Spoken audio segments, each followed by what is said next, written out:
Yeah, guys, I missed you. Oops, what have I done? Subscribe for a cookie. So, we should watch some reactions. I'm here. I just decided to change my background for them, putting on my favorite DJ out there, Holy Priest. And yeah, we have Gordon Ramsay reactions of Betty, and actually did not decide to like watch Harry Styles, thank God. let me not show off as much. But yeah, actually had enough money. Ooh, that's so strange. To actually do that. Yes, actually did that. They actually put up millions of things around, because I like paid €1 for this, €1 for that, add me more veggie, more vegan mozzarella, This is big, this is the biggest pizza from Pizza Hut. I already insulted them though, from Pizza Hut. I insulted them so much. Guys, let me literally let me eat. Let me live my life for that. Let me be fat, because this is what I go with. The what? This is 3 times bigger than me, and I'm gonna enjoy every bit of it. Not only because I tried to make food, and again, it's bullshit. I can't eat that.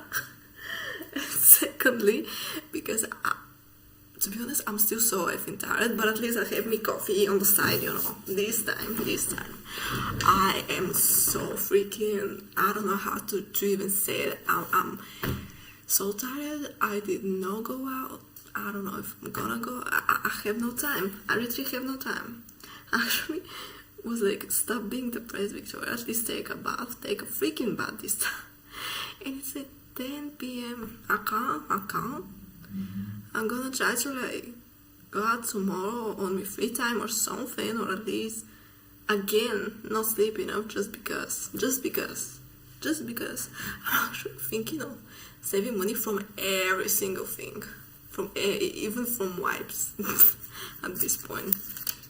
And now, yes, I'm that type of girl that actually went to a lot of concerts already, 50 or more. Oh my god.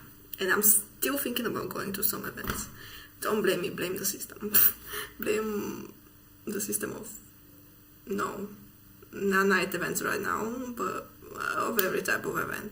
I'm just obsessed. Stop it.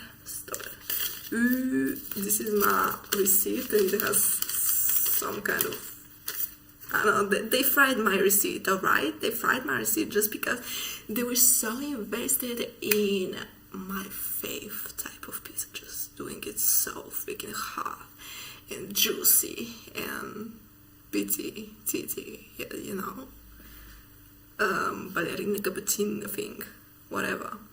But I love that. It's still not integrated in any type of way of some genre shops. I don't know why. But in most places we can already use our food vouchers for the food, which is great. We still have vouchers for like 2 times shopping already, but still something. I'm tired even talking. Let's just play the clip and hope that I don't fall asleep. I just needed the relaxation, guys, because I tried sleeping most of the time. For days already, my neighbors are like doing some stuff on the houses, you know, and I'm like, okay, good, I'm not gonna sleep on that time. I'm just like, oh fuck, but I don't blame them or so. But at the same time, I'm like, ooh, so what am I gonna do? Because I'm that night owl. I'm gonna try to not be as night owl as that. But today I'm actually proud. I did a decent amount of working. Actually needed to like revise how much work I did. Maybe tomorrow. But yeah, I love helping, but sometimes like this day, ooh, It's one of these days when even if you like insult me and say, "Oh, this is gonna be the last thing you doing if you don't go out now" or something, I'm just like, ugh, I can't even see you. I need sleep. I'm a wage cook or something. Let's see coming up. You gorgeous cotton food to shouting matches to cockroach infestations to more frozen lasagna. Add the heroes out here, Gordon Ramsay and our bestie Ken Karim. So I really wanna try how is it gonna be seen when I open up the big version of the screen you gave me. I just need to revise it like only once, guys. Actually hope to not look like a zombie bitch or something, because I was not taking care of myself these 2 days. I'm sorry, guys. I might look like terrifying or something. So yeah, let me try it.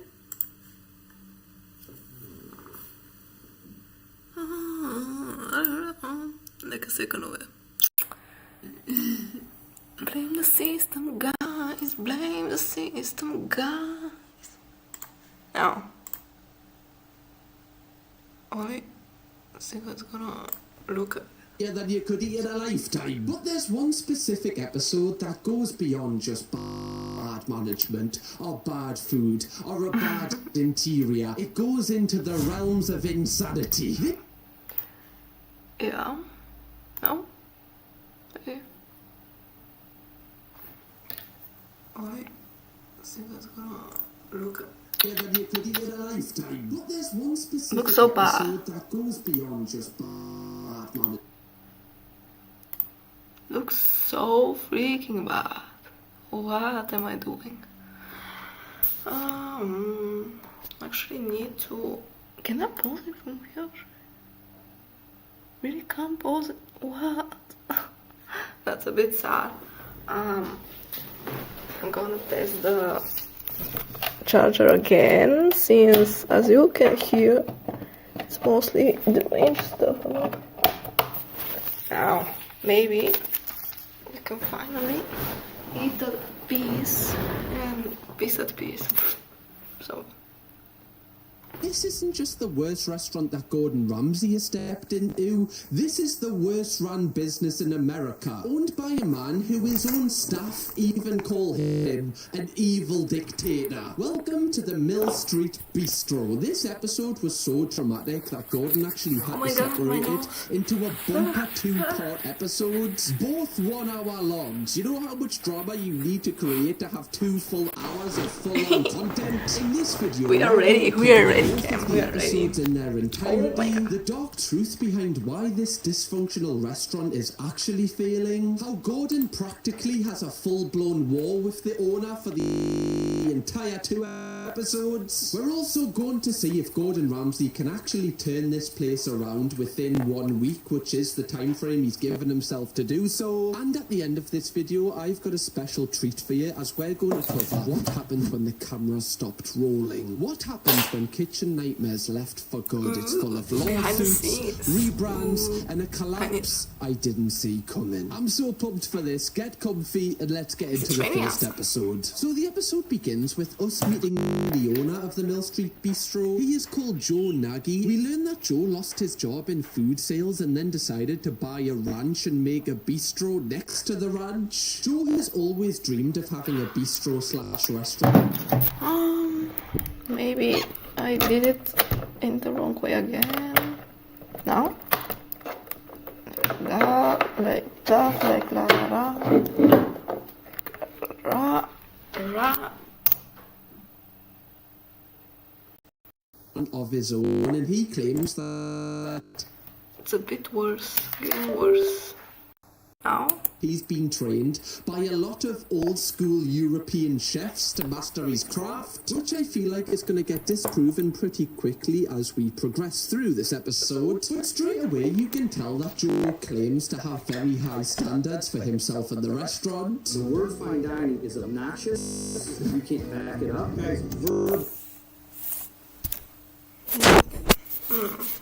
Wait a second.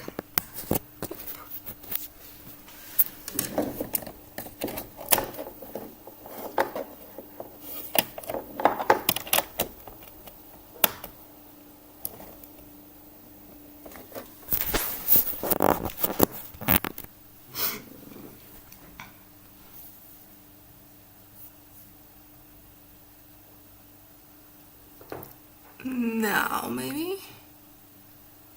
Let me check. Sorry for that. Go hit him.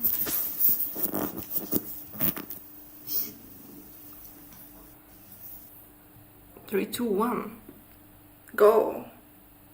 Okay, bruschetta, crostinis, you know what that is?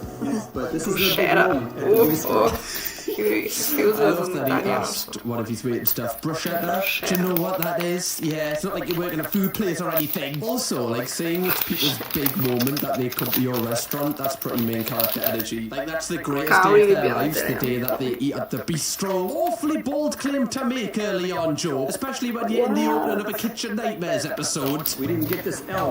Something is having its light heat and I just don't get it.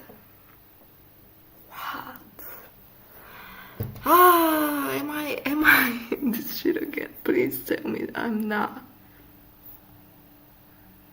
Just having crazy up here. Yes, it comes from our ranch. That's why our food is the best by far. Oh.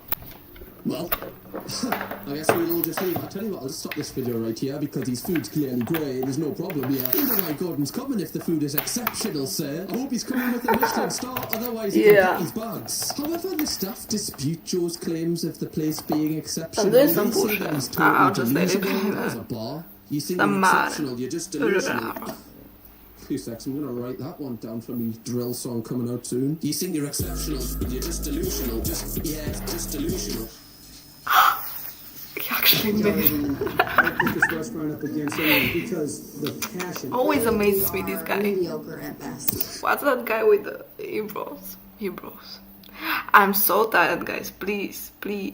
I think my freakiness is gonna stop now. I'm just gonna start eating peacefully, so let's watch it.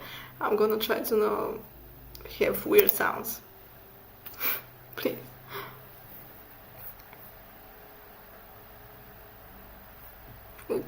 You know it's true when, you know, even one of your own waiting staff is saying that. You know you're pretty delusional at that point. Because they're not emotionally attached to the business, really. Like, in reality, they're working there because they get paid by you. Her opinion is going to be completely unbiased, so I trust her more. The steaks come from a wholesale food club. Turn brown, they start smelling.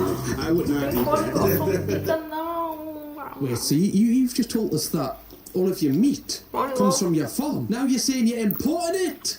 Yeah. Bloody liar, Joe. I had faith, Joe Nagy. I had faith. I was going to go to church tonight, but I've lost faith. I've lost it. No, a delusional owner. Maybe it's better I can to eat take that, after that. okay? But one thing that I can't take everything is is when funny. the owner is just Said by completely him. I'm gonna disrespectful stop to now. his staff. Hey, Joe.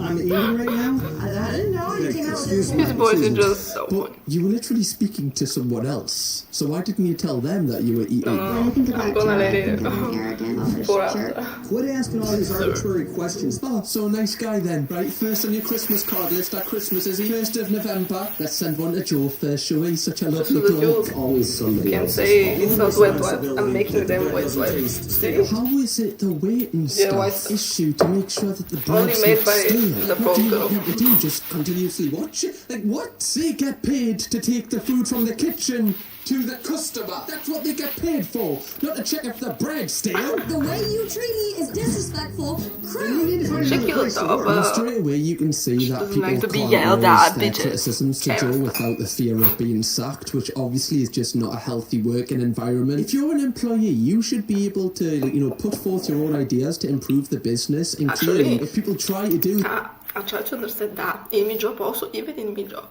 I mean, every type of job gets boring when you get to know stuff, the colleagues, the system mainly. In my case, literally the web system, the browser and everything.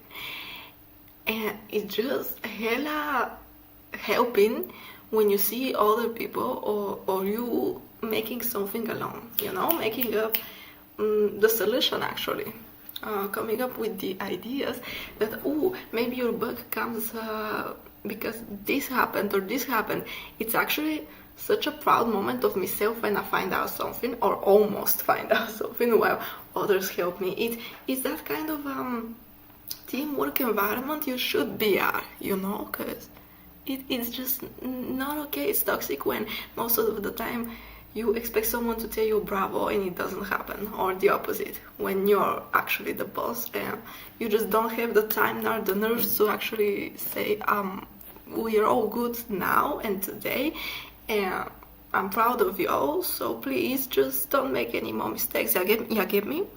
It's always about trying to find a solution about everything, and in your work environment especially, it's all about teamwork. It's all about asking questions, sometimes even especially the dumb ones, because then you receive an emotional help also when you're too burned out or stressed simply, or when something happened because of your fault. Sometimes it's little stuff, sometimes it ain't, but most of the time the colleagues, the bosses, the manager, anyone on that pyramid will actually try to understand you first.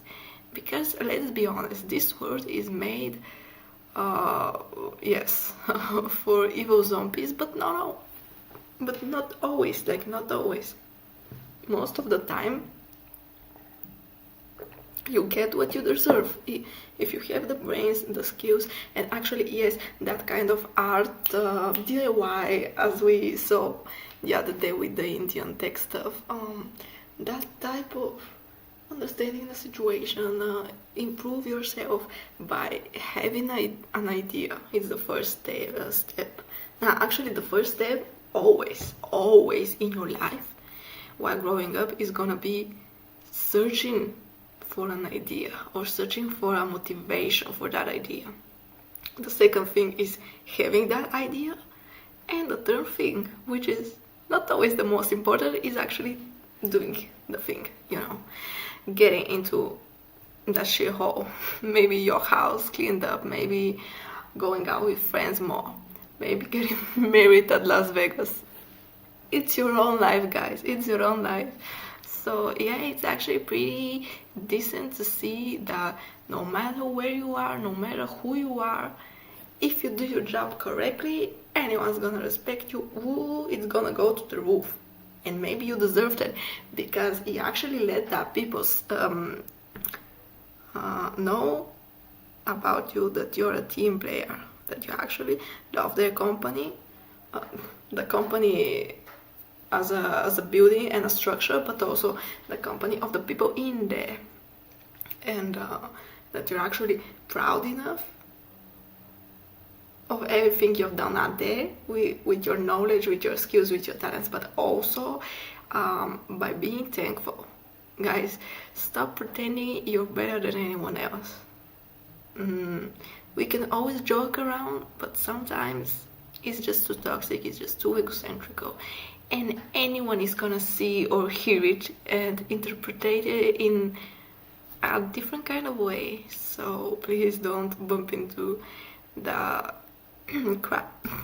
Just maybe stay positive, stay a team player, and thankful about everything.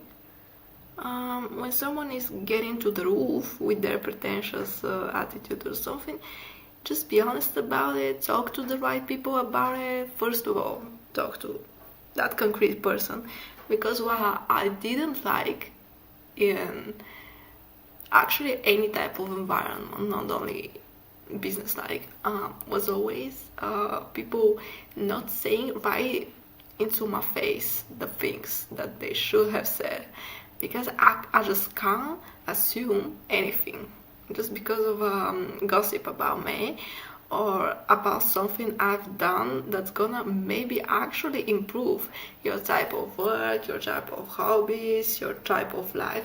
Yes, I'm not a good advisor outside of my work right now. Maybe before I was. It's always about listening to others. When I try to listen more, maybe I'm gonna understand you, but it always depends. So it's best if you just sit down, talk the stuff out.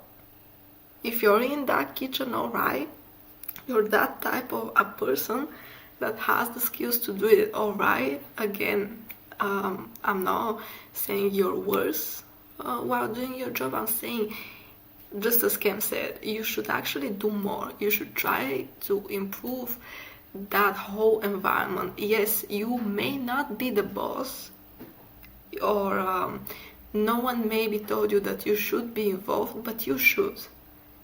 It's in the rules about that, the moral rules about that. You should be involved in your own team, in your own structure of a work environment, no matter if you have a physical type of job, a home office type of job, no matter of that, you should pretty much, yes, stay calm and stay a team player. Thank you. This year, they just get the chop. And also, this is him on camera right now on his best behaviour. So imagine what he's like when the cameras aren't there. He'd probably be 10 times worse. I know that Tommy and we are handsome guys. Don't come back here and stare at us. What?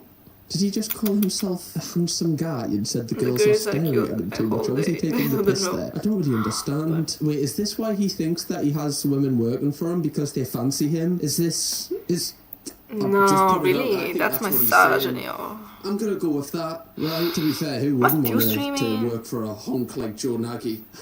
I mean, count me in. Can I work on my knees, Joe? No, terrible. That's not even funny. It's just wrong. It's just wrong. Not only is he rude to the staff, he's also rude to the customers, apparently. This is super slow, and the big reason people don't come in is because of Joe. He's the one who needs to change his way of thinking, or we're not going to survive. Well, this place is definitely exceptional, like what Joe said. If multiple people have put a complaint in about you saying they don't come to your restaurant because of you, surely you have to, just have a little bit of self-reflection, being like, am I the issue? Possibly. If one person says it, you can just fuck them off, right? I'll just stay there and prick them. But 4 or 5, you cannot use that excuse anymore, man. It's you. You're in every single one of your stories. Despite accepting to be on the show, Joe still insists that his restaurant is not a kitchen nightmare. We're not a kitchen nightmare when it comes to cleanliness. Anyone's gonna say that. Let's just start off, alright? And I'm that one that actually doesn't like to see a lot as you may add up. And I always forget that I heard something or saw something. So yes, let's just clean up and be a bit serious about that. Let me just start off with his table. Every single one of your stories. Despite accepting to be on the show, Joe still insists that his restaurant is not a kitchen nightmare. Not a kitchen nightmare when it... So your bar table is literally looking like an old hotel in Blagoevgrad. Come on now. You should be prepared for a critique from everywhere, actually. All of the stuff. Why are the mugs out there? I'm so confused. It just looks like 20 years old thing. And I'm a girl that actually hasn't been in a bar for many times. I've been to a bar 3 times in my life, alright? And not a bar, different types of bars.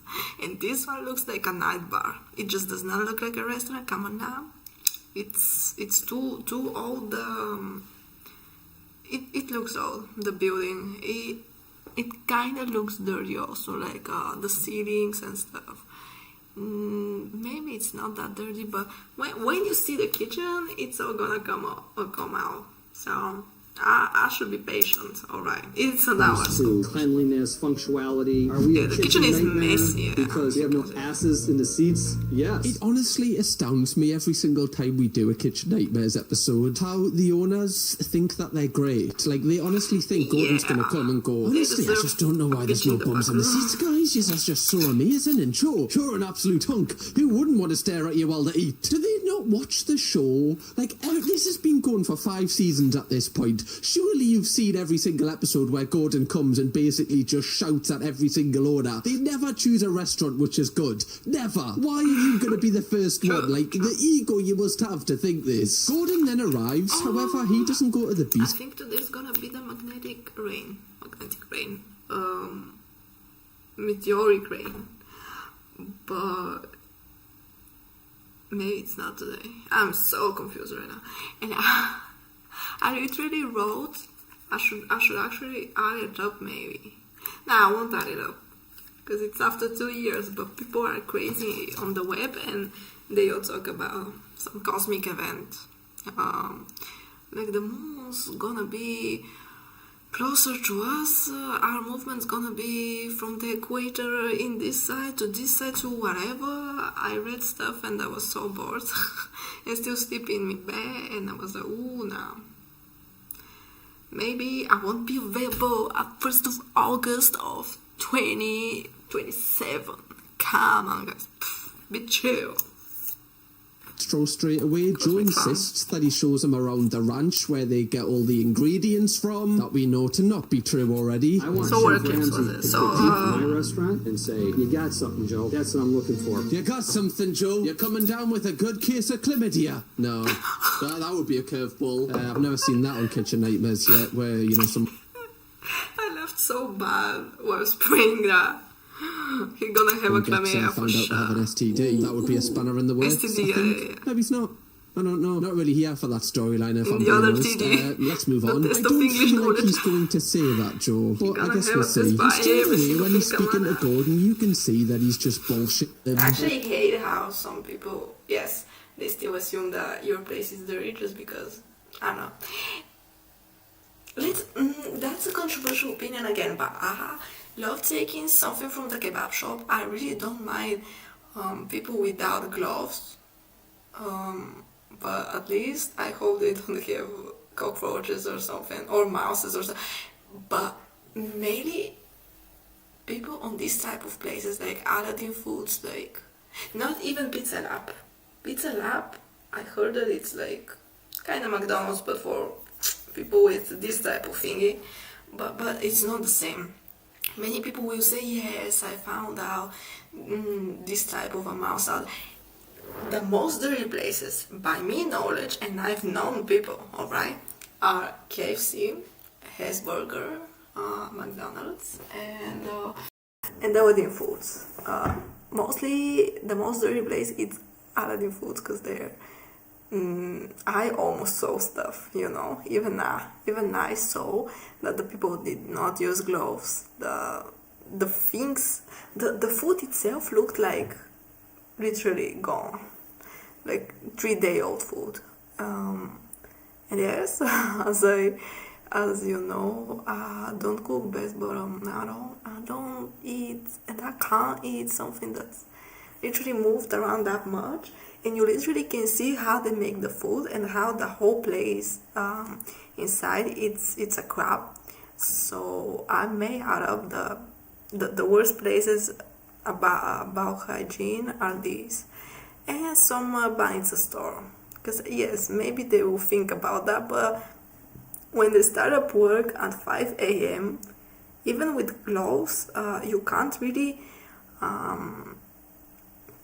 know whether there is gonna be a mouse, a cockroach, a spider or something in the food, because when they put it on that stoves, on that shelves in front, just so you can decide what you want, especially in this place around the little space between each meal, each food.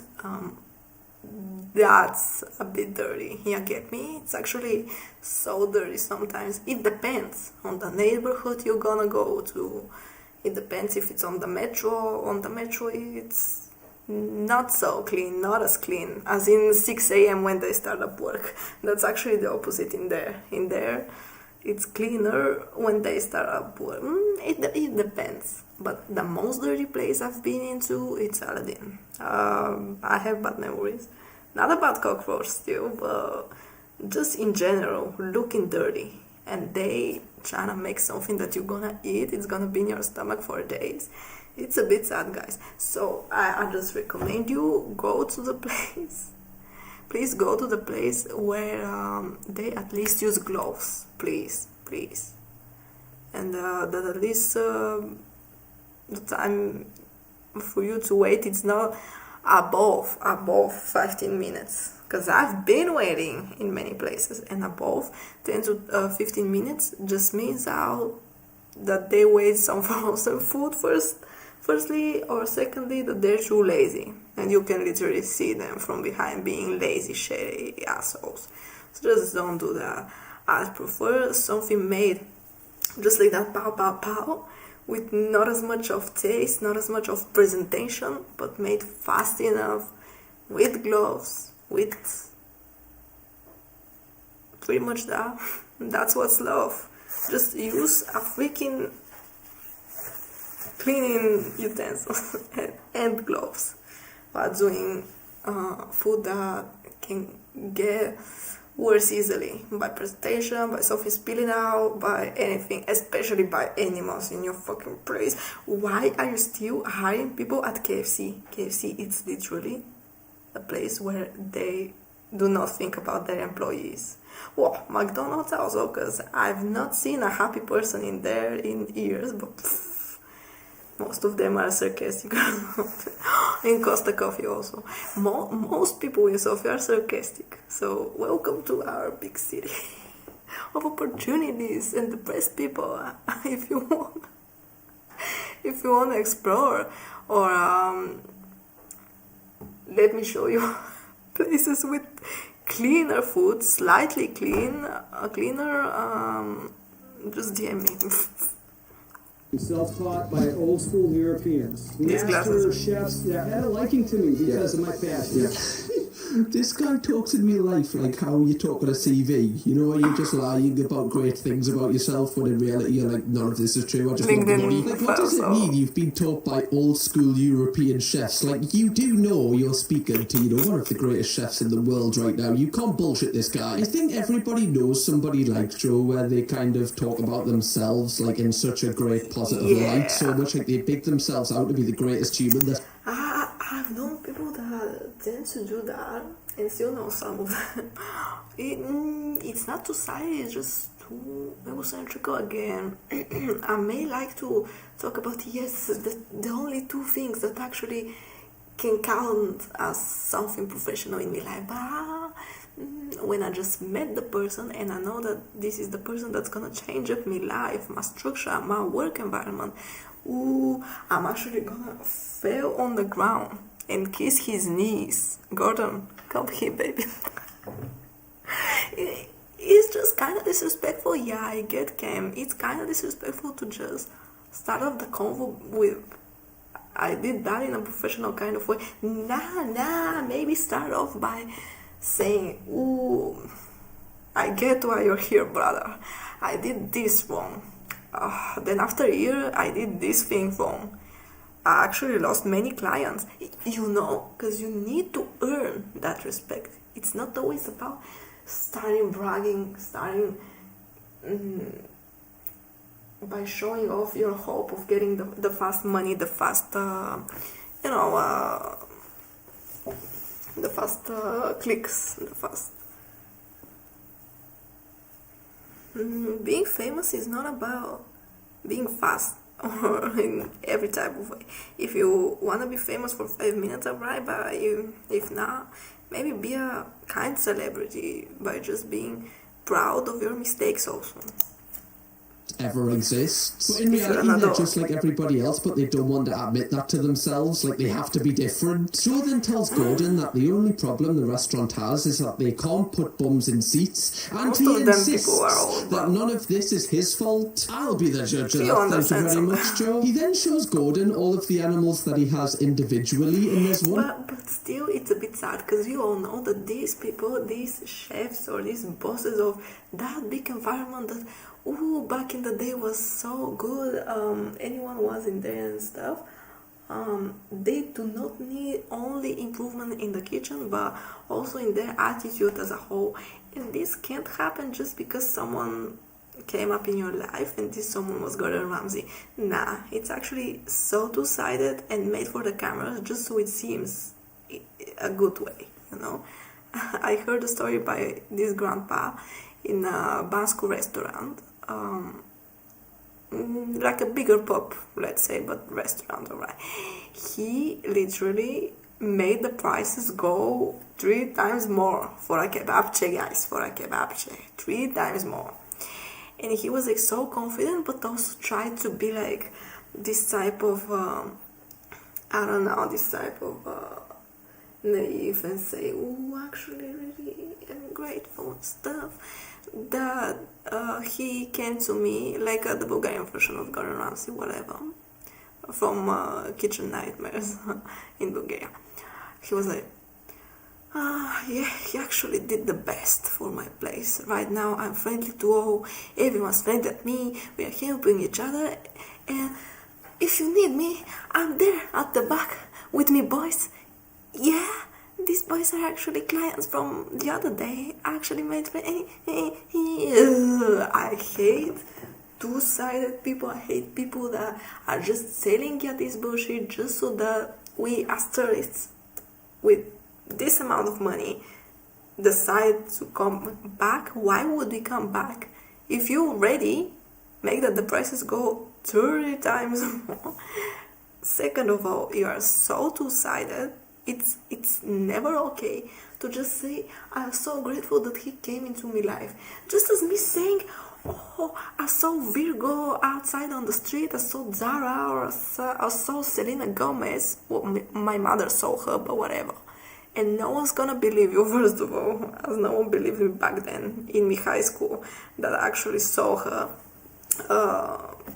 saw pics of her, whatever.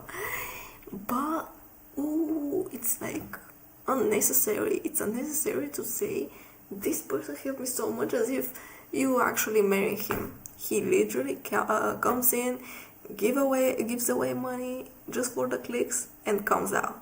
Maybe be proud of being honest. Maybe be honest and be proud afterwards.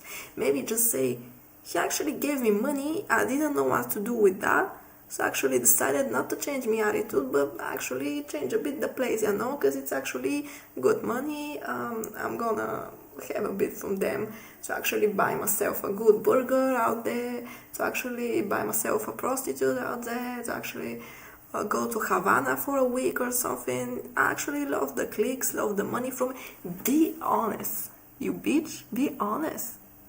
Be honest. I'm sick of seeing people lie about stuff, especially this type of stuff. It's so simple. We all saw that his work and everything that he does, it's actually really do good dishes, really teach out people and stuff.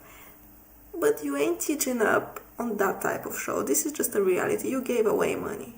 That's it. That's pretty much it. Just as anything else, just as Hell's Kitchen, just as MasterChef, you're just doing it for the clicks. Sometimes he invites someone more famous. I know the structure in Bulgaria. You can't lie to me about the structure somewhere else.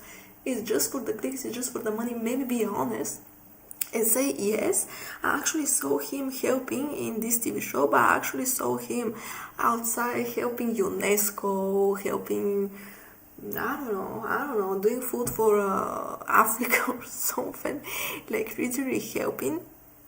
That's okay. Thank you, guy, for making the society better. Thank you, Gordon, or thank you if you decided to be a part of it. But that's always behind the cams. Behind the cams, when we see the cameras, I already have that thought. ooh, fake news again. He just gave away money, maybe to his relative, maybe not. You know, I always have that type of thought when I see some shorts, some TikTok, some YouTube shorts, some Insta shorts about that person helping out the homeless or so. It's never a socially helping thing. It's not about the experiment itself also. It's not about the lesson also, not that much. It's always about, he gave me money, I did the business. That's it. Maybe be honest about that. That you made your papa, maybe you got a cash in. You got good, you got nice with the cash in. Come on now. Cool, you gonna... Now, before this clip, he was proper, like, hugging this animal, and, like, he was just, you know, kind of doing stuff that I probably wouldn't do, you know, put a finger up its butt. He wasn't doing that, that's too far. It's not even funny to say animal abuse actually counts, so probably wouldn't say that joke. Two horny buggers there, in two very different ways. Gordon then leaves the ranch, and you can tell that Joe thinks they're best mates at this point. What excites me is when I see a man this motivated to put all this effort into food in your local bistro. Now, when I was looking at Joe's face there, just observing him, like, he looked in awe of Gordon complimenting him, and straight away I feel like all Joe wants is a little bit of, like, admiration for what he's managed to do here, that he's managed to get a ranch and also, like, have his own bistro after being sacked. I think he just kind of wants recognition for that. However, I feel like the relationship between him and Gordon is just gonna go downhill from here. I don't even know if they're gonna be speaking by the end. Sorry, I just wanted to add up, anyone needs admiration, anyone needs to be called out. As you know, the best worker out there, as the best type of a human, like, thank you so freaking much for doing that. You already know that this is what's gonna happen between your colleagues, between your boss, between your relatives, between your friends, between your lovers, like, but it's just not earned enough. Or, in the other case, it's just not necessary for the people to do that. They have anything else on their heads already. It's just not that type of stuff. But I'm sick of seeing people over 30 really like needing that type of I don't know, respect, admiration, love shown. It's never about showing, it's about doing sometimes the good and the best for that person when you feel that. I ain't staying on here thinking about making gifts to you, receiving gifts, no, giving you gifts, like giving you compliments, like making a poem for you, whatever. I'm just doing an example. Making a book about you, making a drawing about you, actually deciding to do stuff with you, stuff that you like. It's never happening like, oh, I need to do this every day just so the person likes me, or the opposite. I need to stop doing that just so. Life is not a game. You should be prepared for a balanced life, and if you don't have it for this many years with the whole business going on, maybe you do something in the wrong way. And Gordon is just that crazy rich person. He ain't gonna help you for your whole life, but he's good in doing the best that he can by the time that he has. Just as any other boss you're gonna come into in your life, just as any other structural thing again. Maybe you wanna have your social security, but I don't know. Maybe you wanna get yourself tested at the laboratory. Maybe, what else? Maybe you need to talk to your ex-teacher about something in your English class 5 years ago that you actually remembered, and you think it's so funny but also so important for you to remember again, and you just ask him in Facebook or so. It's about the random stuff and the important stuff, getting that type of balance. But it's never about, I actually need the attention, I need the liking, I need the acceptance, attention, respect, love. Everything good in life has to be earned in some type of way. So if you don't like being hated or having some types of advice over you, maybe you also don't need to live like that, in that type of environment. Maybe you need to take out the grass from someone's house. Maybe you need to be in another type of kitchen or another type of country even. Maybe you don't need that type of difference, let's say. Not toxicity, it's just difference from your type of freedom that you want to the one that's offered to you by God, by destiny, let's call it, and by your hard work done. If you really respect your work that you've done till now, you may have to consider not always looking for attention, for admirance, for answers about anything, for that type of you did it again, fella, you did your job the best.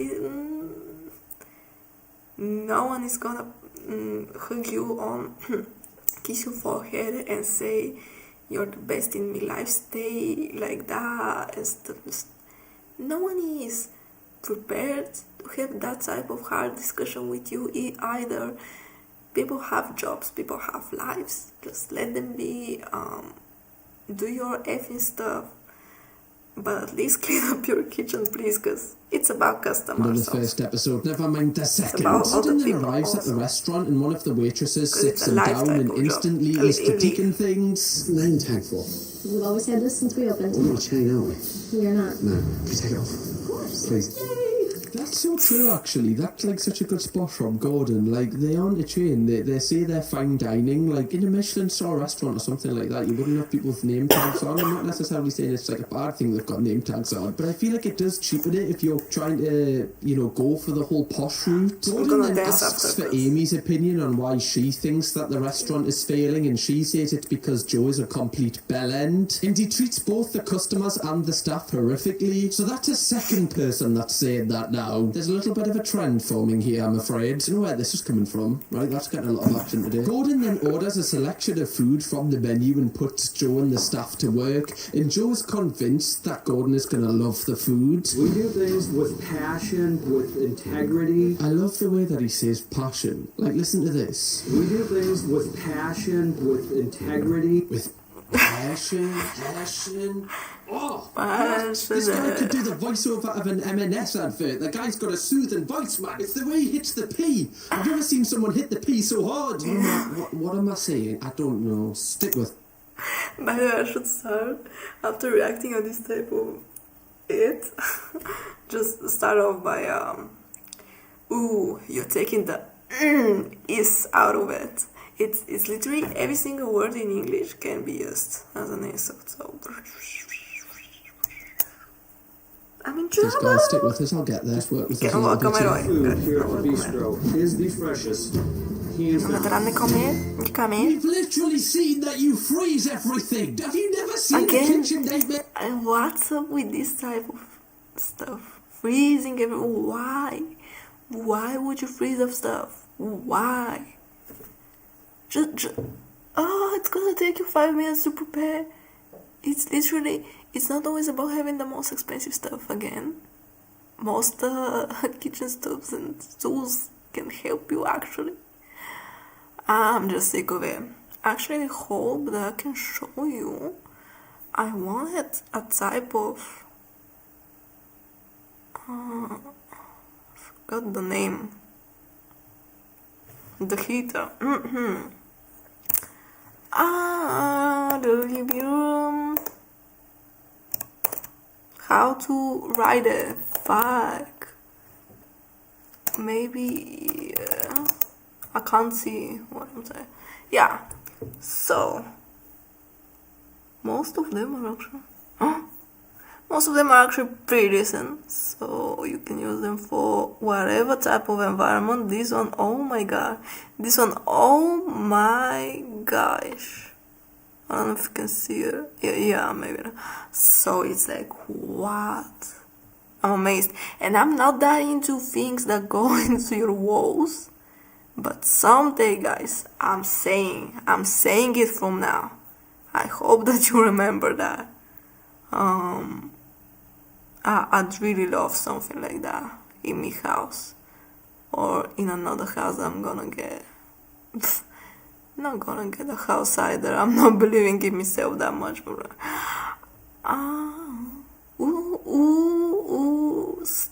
Stop.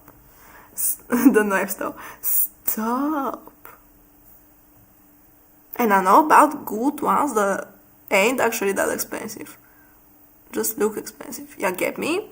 If you're in a pro environment, kitchen stuff, still, yeah, this one's actually pretty decent. But it's no, I want that type of technology that it's with. That thing on the top, amazing. Actually, not even Electrolux, no.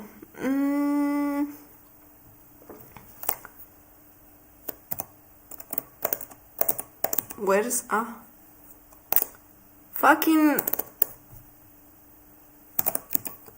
Where's my?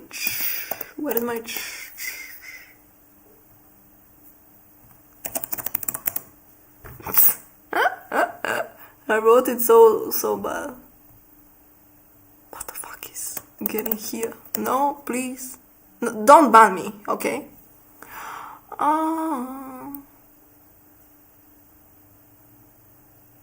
No. It's not even... what am I looking at? Is that induction thing? How do you call it in English? I'm mad. I'm wasting my time again. Induction in heater, I guess. But you can put something like that, even alone though. Let it say alone, without the other thing to heat up all the type of food. You get me? You can literally put every type of thing on it. No fire coming out for stuff. I have kind of that one, kind of similar. Nah, that's actually one of my friends had that type, kinda. Or that was it. They're looking so similar. The other one looks like Pilot DJ or Ableton. Victoria, stop being a DJ girl. DJ Yankee girl. Nah. And this one though? On, off. It has everything though. Esperanza, ¿qué tal, hombre?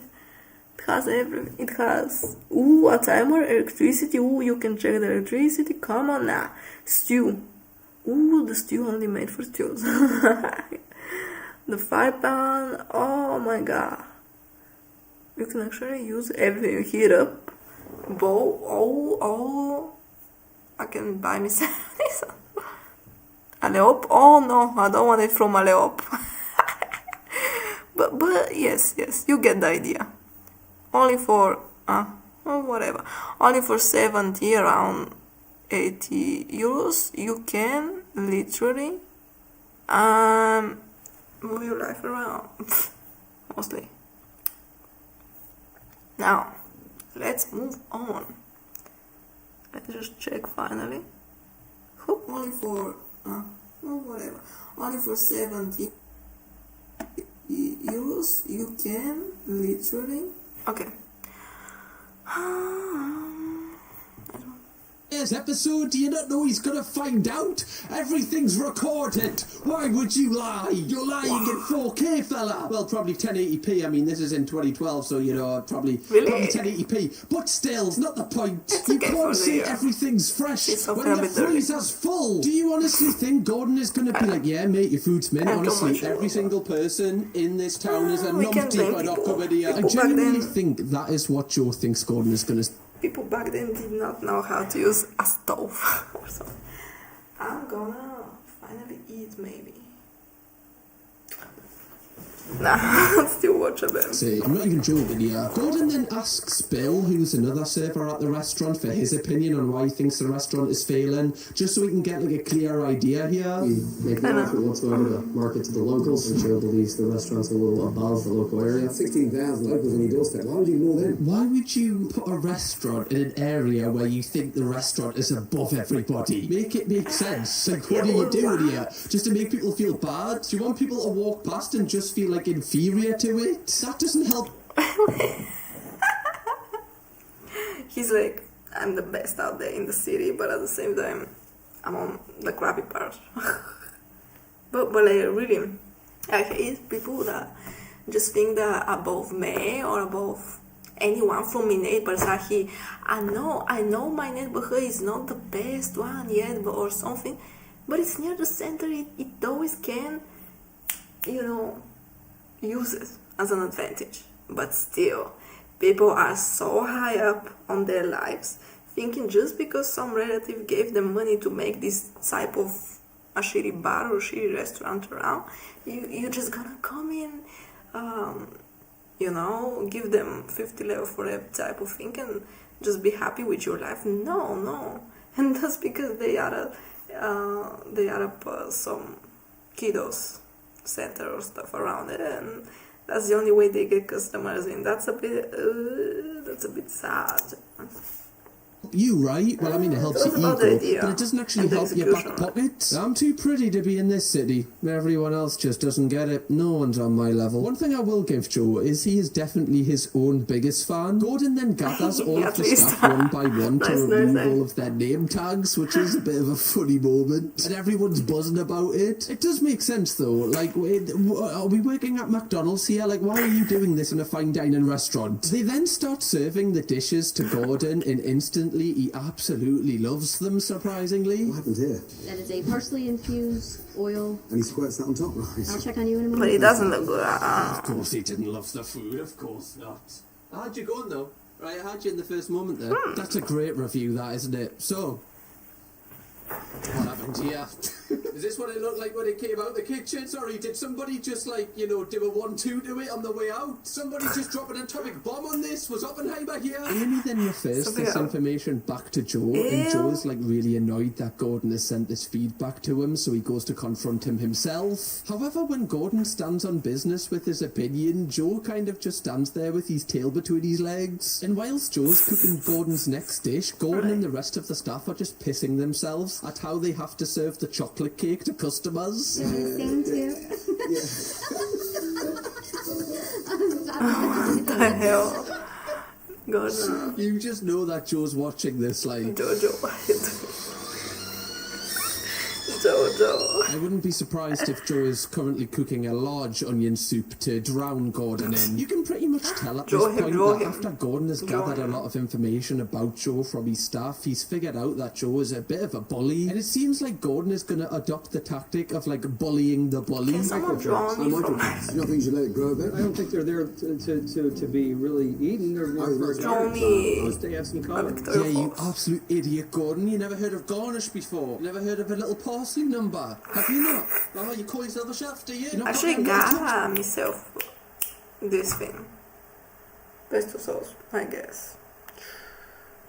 I haven't eaten parsley in so much time. But yeah, pesto is another P thingy. I love pesto. But does it have soya? Maybe it has soy. Maybe it has now. I can always have faith in food. But that's all sad. I stopped ordering truffle pasta from Pizza Lab just because it has soy.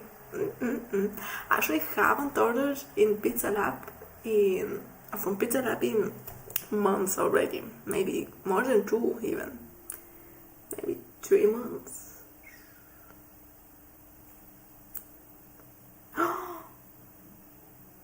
Maybe even 5 months. Ooh, I'm so fancy right now, guys. Maybe 4 or 5 months. So I'm not the most money-making girl. Just stop. I just like good that you can get, no? Never heard of them, have you? Some chef, you absolute plank of wood. When I can't cook a I don't thing. personally want them myself. But tiring. Take them back to the kitchen. My tired body.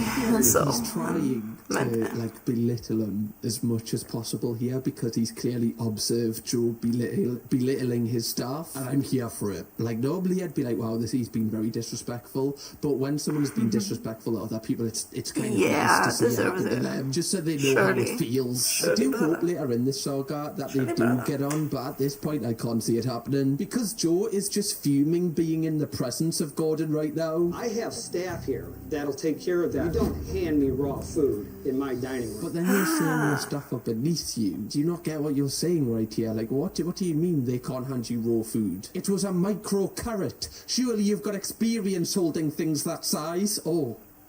Alright. Okay, now the party started. That was a good one. Don't worry, Joe, so do I. A lot of experience. Those same carrots go to the White House. Those same carrots go to the Five Seasons. They go global. Do they? How do you know this? Oh, Mr. Donald Trump, your order of micro carrots have arrived. Straight from Joe Nagy. Do you want But them by the way, all? anyone who's ordering them, I don't know When why they go though. to the White House, yet I love them nobody in both. your town wants them. Sometimes they're annoying to eat, you know, because they're too sweet. But for some type of a salad, they'll be perfect. And I'm not talking salad like Caesar salad. Maybe they're amazing with cauliflower. Like a cauliflower thing with the pickles in, oof. And with like some onion and maybe aubergine. And some carrots, but like mini carrots, exactly mini carrots with a bit of sugar in it, in all of that thing. And let aside the sour part from it, like the tortilla thing. And in other side just, ooh, some sweet potatoes. Sweet potatoes with sweet carrots. Stop. I'm not breathing, I'm so hungry. Please, let's move on. Owner, I'm doing this for you.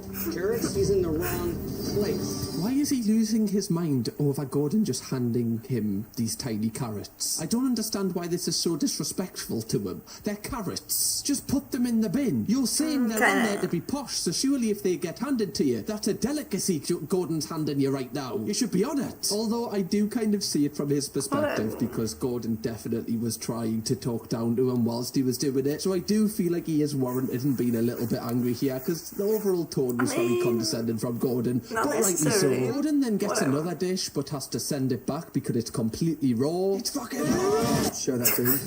Yeah, thank you, Melanie. You're welcome. I'm crude my ass. I mean, I wouldn't be laughing if I was you, right? You're eating here. You're paying for a meal here. At least he's getting them for free. You've literally decided to sit down here and eat the food. I think you're Yeah, shit as that's much as stupid. what Joe is right now. At least Joe doesn't have to eat the food. It always makes us laugh when people are already in the restaurant when Gordon arrives, because you would honestly be like, oh no. No. It must be such a horrific feeling seeing Gordon Ramsay enter a restaurant with the production team whilst you're in. Oh, stop.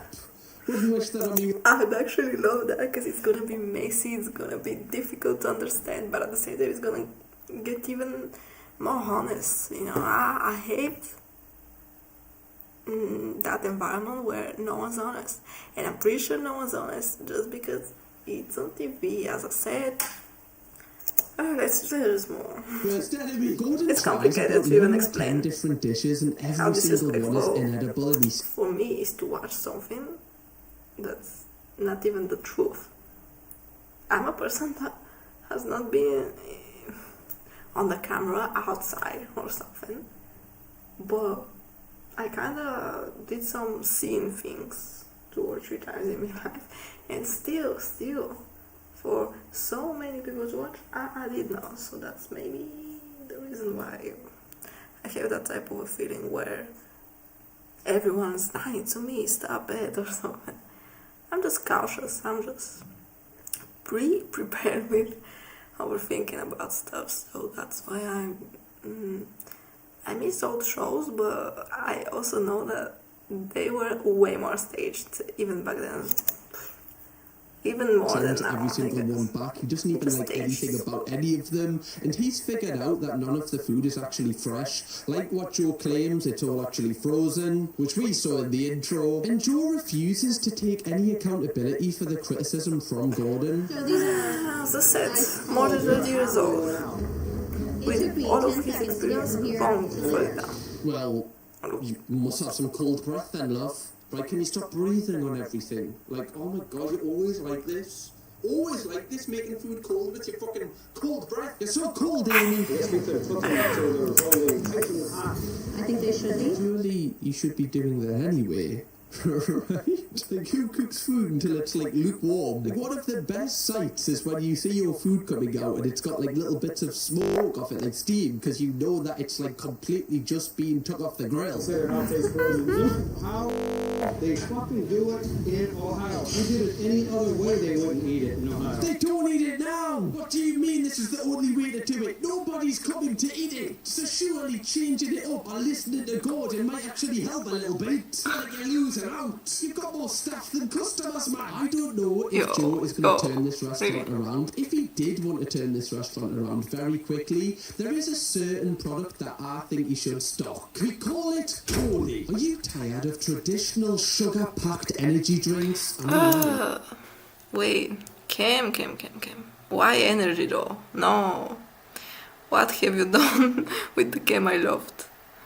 Not offering energy stuff. Joe charges $35 for, like, just for that one little meal. And it's completely inedible. Gordon even gets Amy, the waitress, to try it, and she can't believe how bad it is. Dead wrong. Elk is going to have a bite. It's going to have a chew. That is a tender piece of elk. You're speaking to Gordon Ramsay here. Why would you argue with his... Like, he's a master at one thing, and that is cooking food. No matter how good you are, you probably don't know as much as him. So surely... You just shut up. Have a bit of respect to you and them. At my expense, I'm going to go to your fucking restaurant. You make me elk. You show me how to make it. I guarantee Gordon Ramsay can cook elk better than this guy. Also, I've never seen elk mentioned more Even in one one single episode since like the last time I watched a Joe Rogan And not podcast insult 5 his years ago. I wouldn't be surprised if this guy is sleeping with the elks at night. Also, because all of the meat seems to be frozen and possibly imported, like I don't actually think he's using any of the meat from the ranch, and that's probably because he actually seems like he's quite like emotionally attached to the animals. Like he seems very close. Yeah, again, sorry. I did not hear about the most important stuff. Yeah, he has a ranch, so he actually... wait a second. So he actually...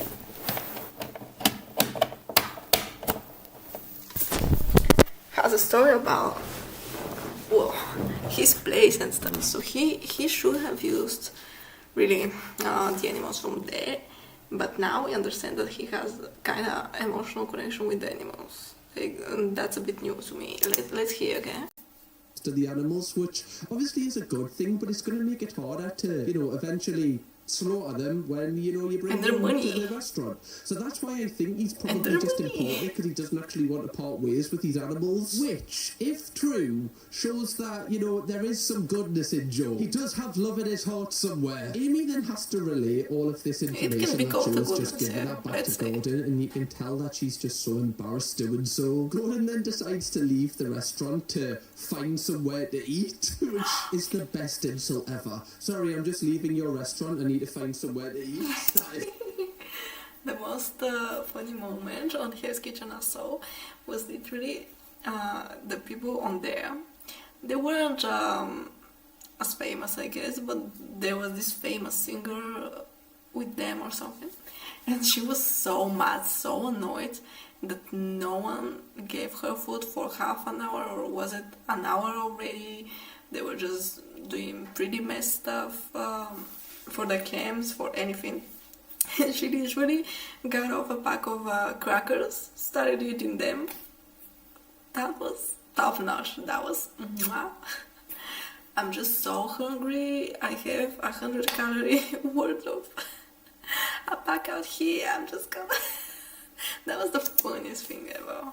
It's so cold. He's heading down the road to the local cafe and says that he'll be back for the evening service, Well, in which he will be confronting Joe. I'm waiting for an hour. Let me just get me Something better. my crackers. The one thing I love with like certain Americans like this guy, they don't understand like his sarcasm. Like he probably isn't going somewhere to, you know, eat, but he's just said that just because he knows. British people are way more sarcastic. British people are the best in comedy, but y'all just didn't realize that yet. British people are like hella funny when you get to know them. It still depends, but USA people prefer to like have jokes about masculinity, about guns, about tattoos, about something they have experience on as a country, you know, whilst British people joke about by my opinion, they joke about the people's attitudes. Whatever they hear that's actually so stupid, nonchalant, or they joke in a shy way, but in a psychological way, type of. They just can't joke about anything that serious. But at the same time, they can use dark humor. It's just when they get to know people a bit better. It's just a graduating stuff. It's kind of our thing, you know. It's kind of European thing to do. It's not just, oh, and actually got out with this chick. You get me? Haha, so funny. I smoke a blunt, brother. It's so funny. Insert the Wiz Khalifa song. It's never about that. In our European culture is more like, then this happened, and me thinking about that was this and that. And that kind of guy was so stupid, I guess. It's never that insulting to anyone, but at the same time it's so ironical, self-irony, emotional irony. It's mainly irony. That's why no American could understand us, because it's irony, it's sarcasm, it's ways of different attitudes. It's not ways of different acts of violence, of abuse, of any type of bad stuff. It's only us telling up stories, not doing anything in particular or some action in it. It's just us talking like clowns about something that we maybe did or maybe saw. It's just a big story. It's just like a book even. So that's what I like about British comedy. Yeah. It's simple. And oh my god, he bit more than you have to eat that elk. I'm gonna leave the restaurant. It's unintentional comedy. Why is that I tickled this man? That's so funny. Gordon then returns to the restaurant, and the funniest thing ever is seeing the staff like kind of hide behind the wall ready for what's about to come. Where's Joe? He's ready to get on your knees, brother. Where's Joe? When I saw someone, over don't want to the snitches, man. Straight away the throat of Let me beep. I would too, to be fair. awesome. Like, imagine you've worked at this place for years and the boss every single day is just a dick to you. And one day, by the grace of the gods, Gordon Ramsay turns up to bully him. I've waited my whole life for this moment. He's over there, Joe. These coordinates, I've wrote them down. He then confronts Joe about the food that was served to him early on, and this leads to one of the wildest interactions I've ever seen in Kitchen Nightmares' history. I've never had anybody in my career critique my that told me every one of them was a piece of shit and he had to go down the street to eat. Yeah, it's a very He's even specific complaint, surprised. that one. I have to go down the street to eat. Also, to get criticism, Joe, you actually need people in your restaurant. Can I just give you an insight to mine? Sure, since you've asked me, now you can go ahead. It's very kind of you. Oh, thanks. I appreciate the permission to speak, Joe. You're so kind. This is so funny because you can tell Joe is trying to, like, convince himself that he's in control of this conversation, when in reality this is just not going to go well for him. How those three fish? Which one was fresh? How many of those tastes are you? You think your fish is fresh? You don't fucking say fresh fish. Oh, alright, okay, right. It says it on the board, so, you know, the board of truth over here. The board never lies, Gordon. Are you questioning the board? Oh, I wouldn't if I was you. Not the board with chalk on it. I wouldn't, Gordon. Your days are numbered, son. Numbered. Yeah. Just because you wrote it down doesn't mean it's truth. Watch, right? Just gonna write down on the calm, that's lovely big biceps. Nothing. Nothing. Catch of the day. What does It's catch of the day mean? I'm gonna rot them in pieces. Quickly froze. But it's catch of the day. I'm gonna rot in The here. day. Why would you freeze something if you've literally just got it in today? I'm gonna write it with me. 4 days ago. New markers.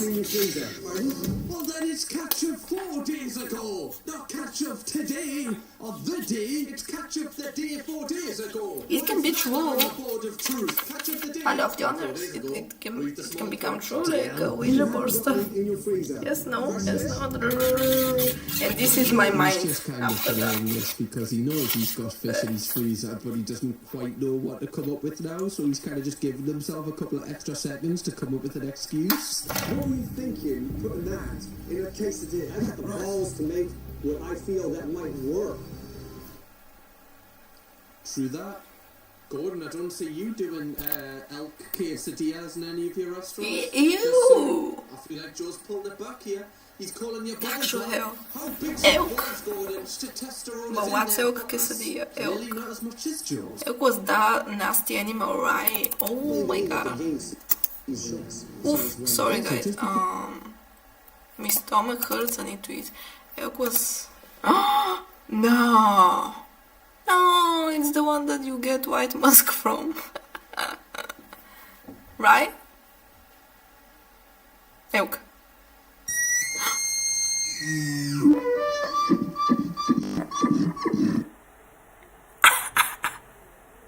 Google, you amaze me every time. What the actual...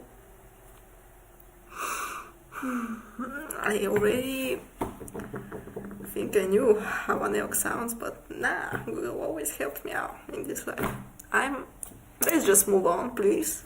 I'm mad. Been eating something for that The many internet. years doesn't mean that you're the best cook of it. Like honestly. Ew, Big elk Macs, that's what I cook, quesadilla. man. You're gonna ruin that It's thing. not gonna end well for whoever's got to eat that.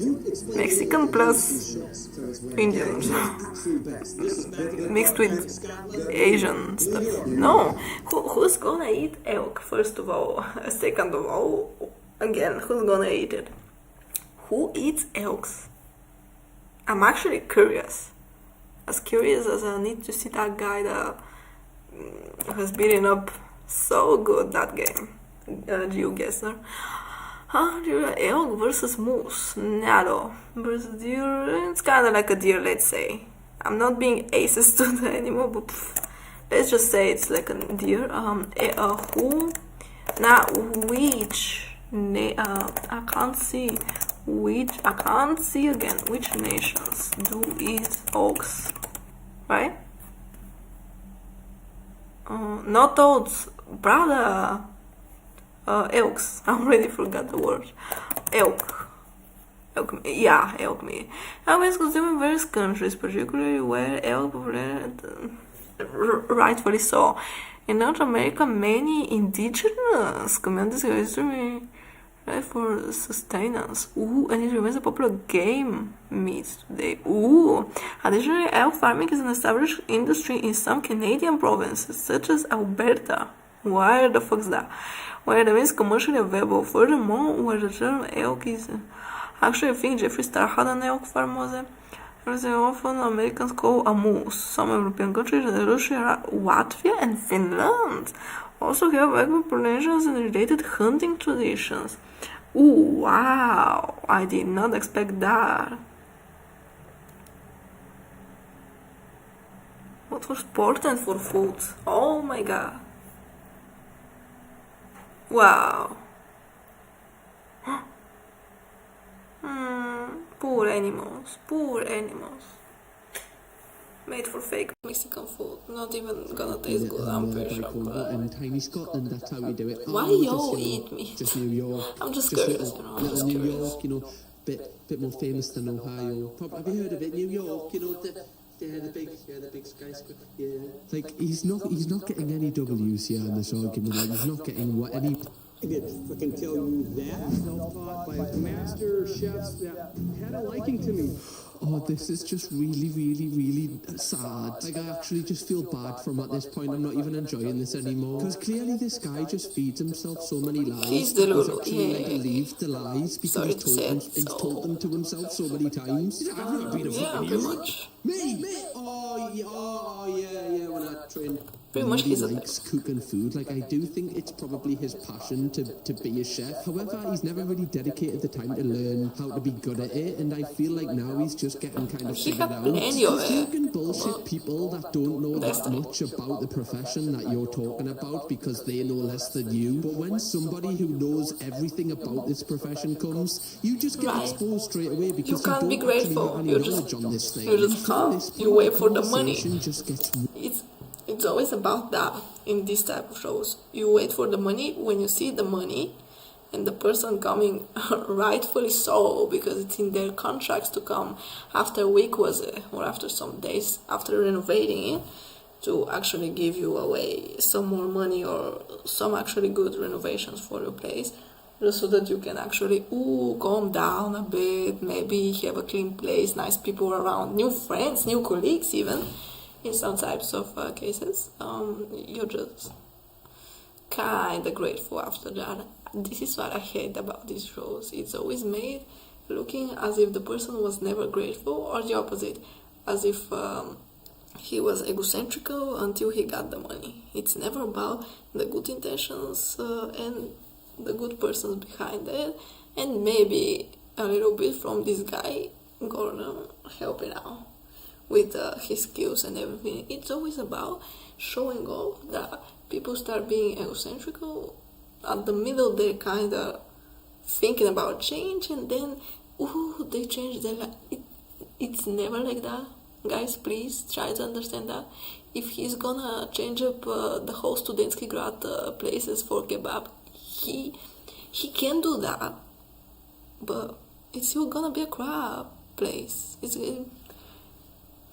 It's never gonna be this clean, this interesting, this marketing guru stuff.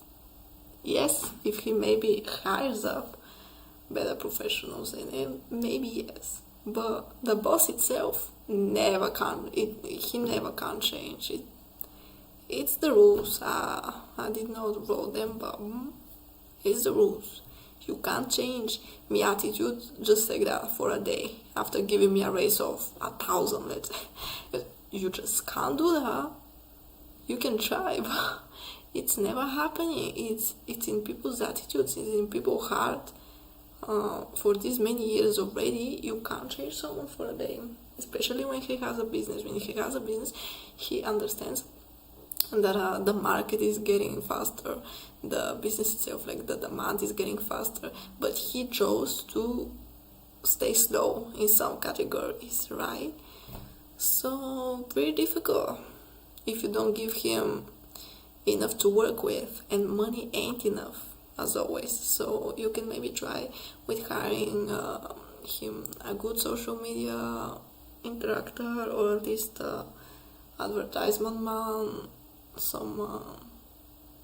some other people, simply someone at a reception type of place near the doors.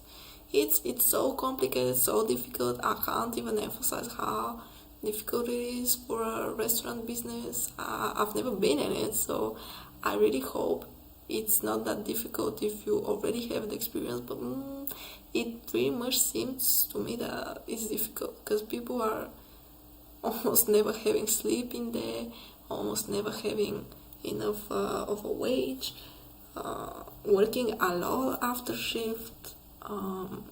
It's just an ungrateful type of job when it's about food or about pretty much a shop that many people go to, especially supermarkets.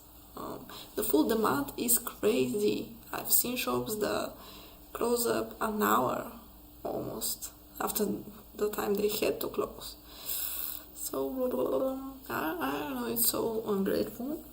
People should start realizing really that money can't save you. It's not always about the money. It's about the attitude, the business plan, or the plan that other person can do for you.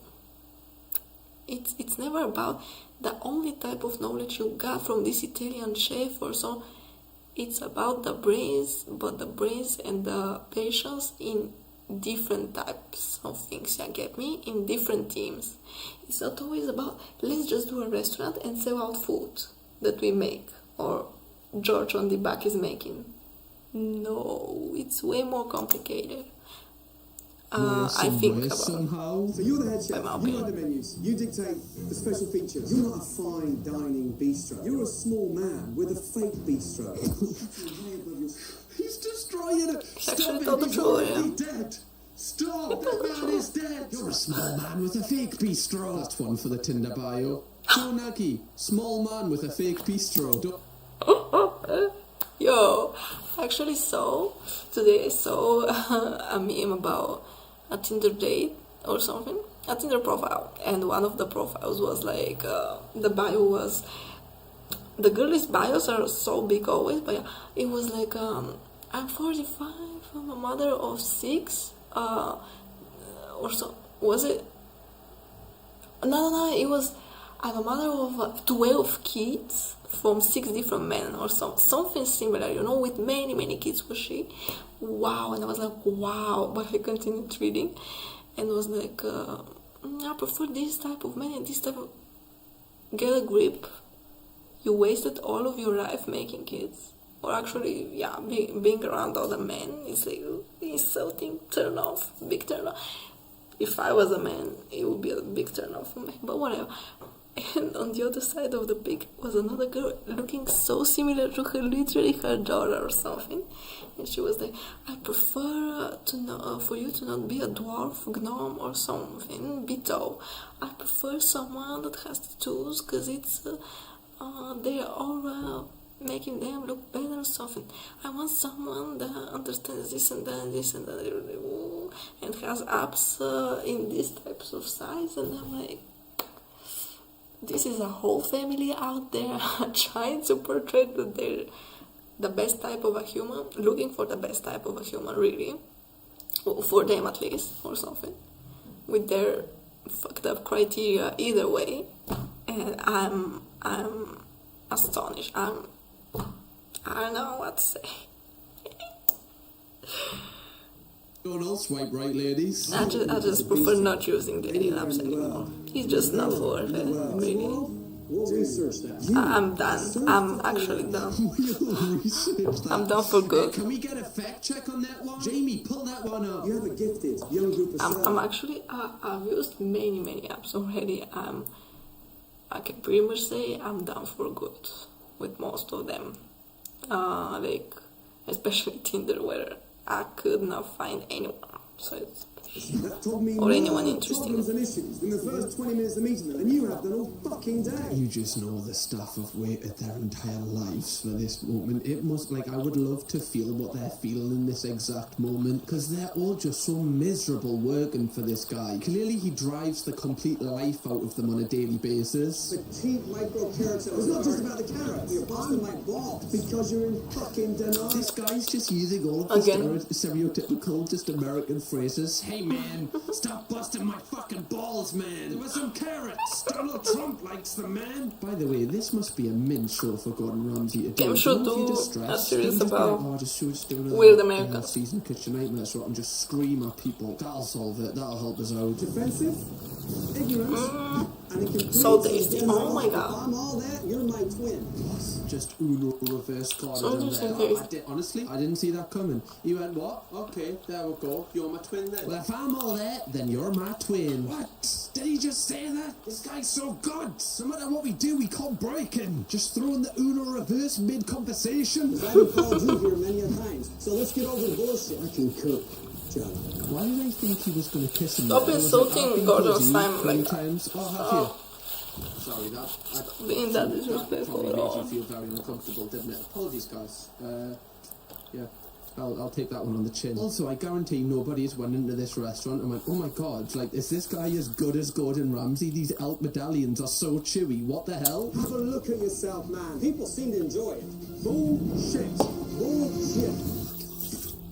Genuinely, one of them could have thrown a dig at the other one and I wouldn't have been surprised there. That was genuinely so intense. I just can't see Joe listening to Gordon because just to his core, he seems like somebody that is really insecure and he just seems like nobody else's opinion really matters in his life but his own, which obviously is just one of the worst traits to have because then you just don't, nobody wants to be around you because you're just so kind of self-obsessed with yourself. As you saw, Gordon then leaves the restaurant and Joe has absolutely lost. But not only that, let me do a simple example. When you like to talk about yourself and you already experienced the good side of being extroverted and stuff, and it's okay, it's all chill and stuff. But when you talk about yourself, you still need to ask questions, seem vulnerable about some stuff. When he shows off only insults back at him, when he actually comes back insulting him and comes back disrespecting him by the same type of bad looks, the same type of bad attitude, not pretty much not seeming to change even his way of talking or listening or being calm enough. He pretty much shows off how egocentrical he is, yes. Because in this type of business, you actually need to be egocentrical, but in a type of way when you pretty much listen to anyone, but decide what's best for the business yourself, and be proud of it for no matter how much time you decide to. It's never that disrespectful or that wrong to do when you do it in that type of way, while listening to others and their opinion and advice. You can continue bragging about your work and stuff. You can maybe never get to know your colleagues, their names and stuff, your employees and stuff.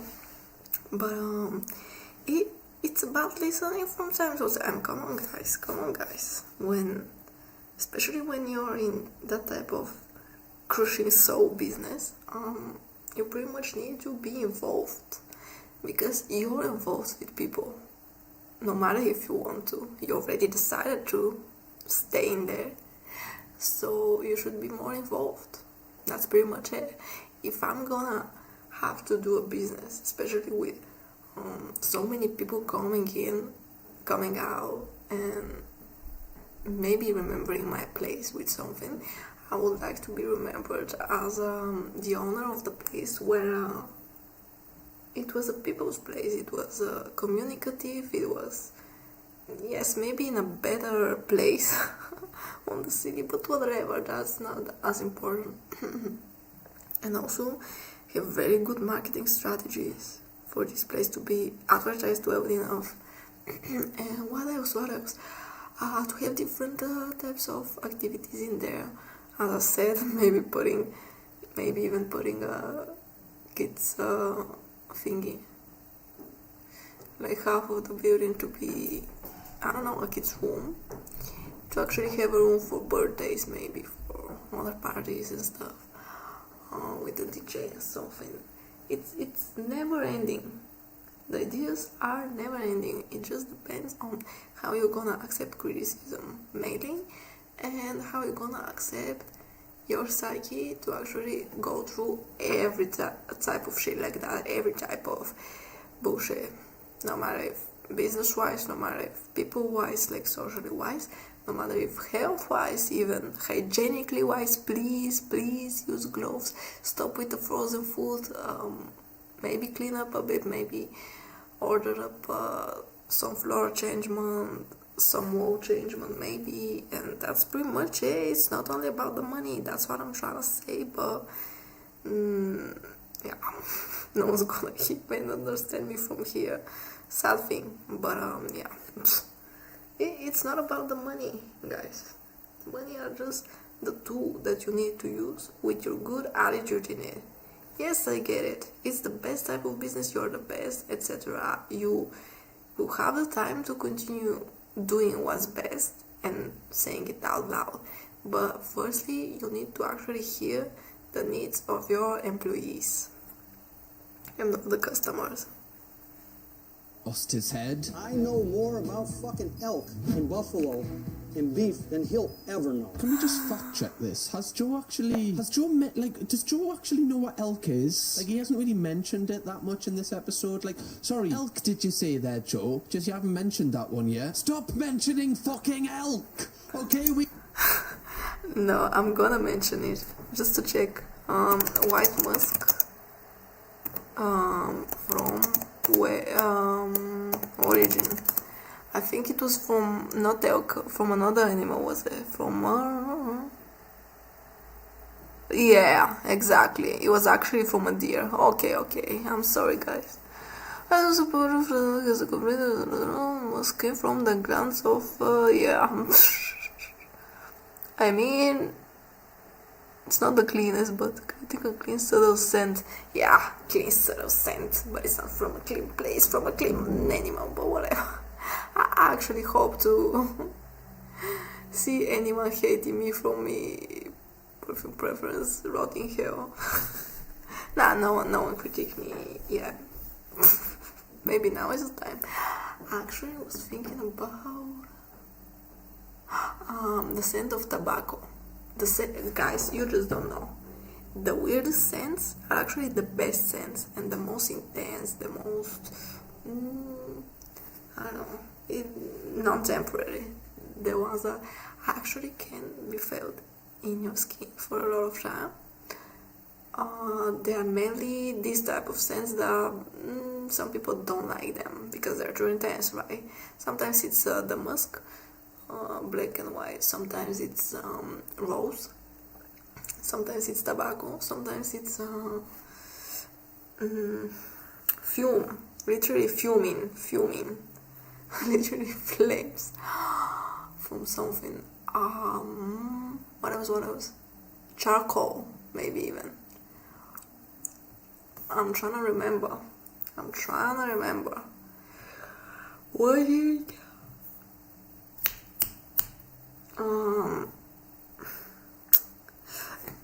What's the word in English again?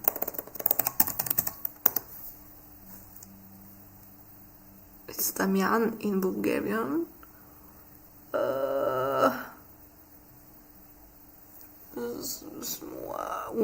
Luban. Yeah, I wanna see incense. What? Incense?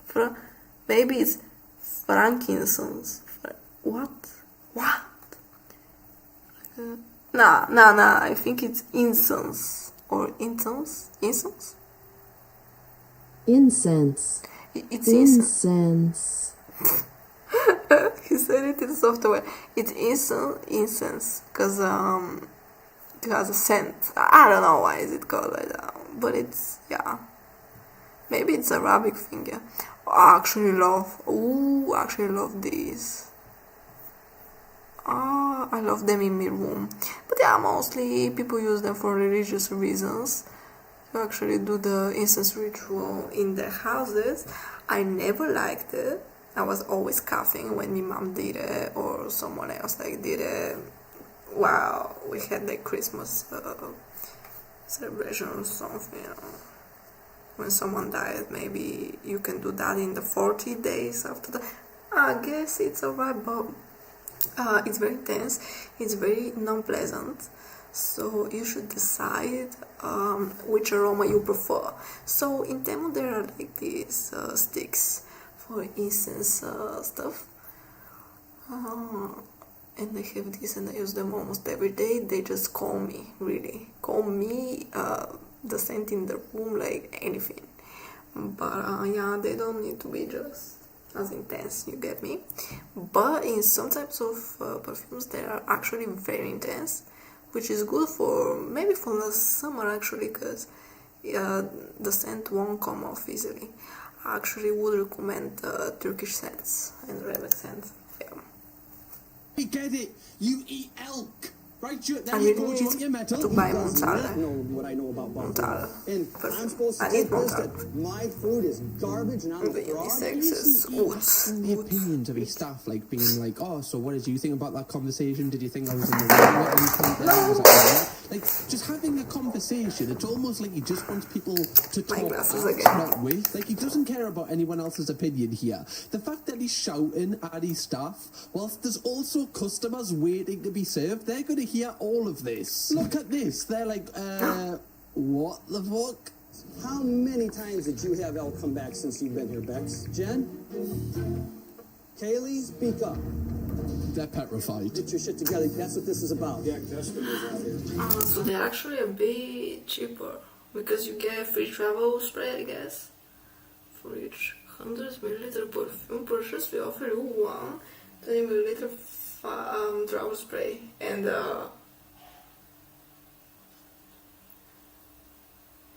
okay, or for 250 milliliters.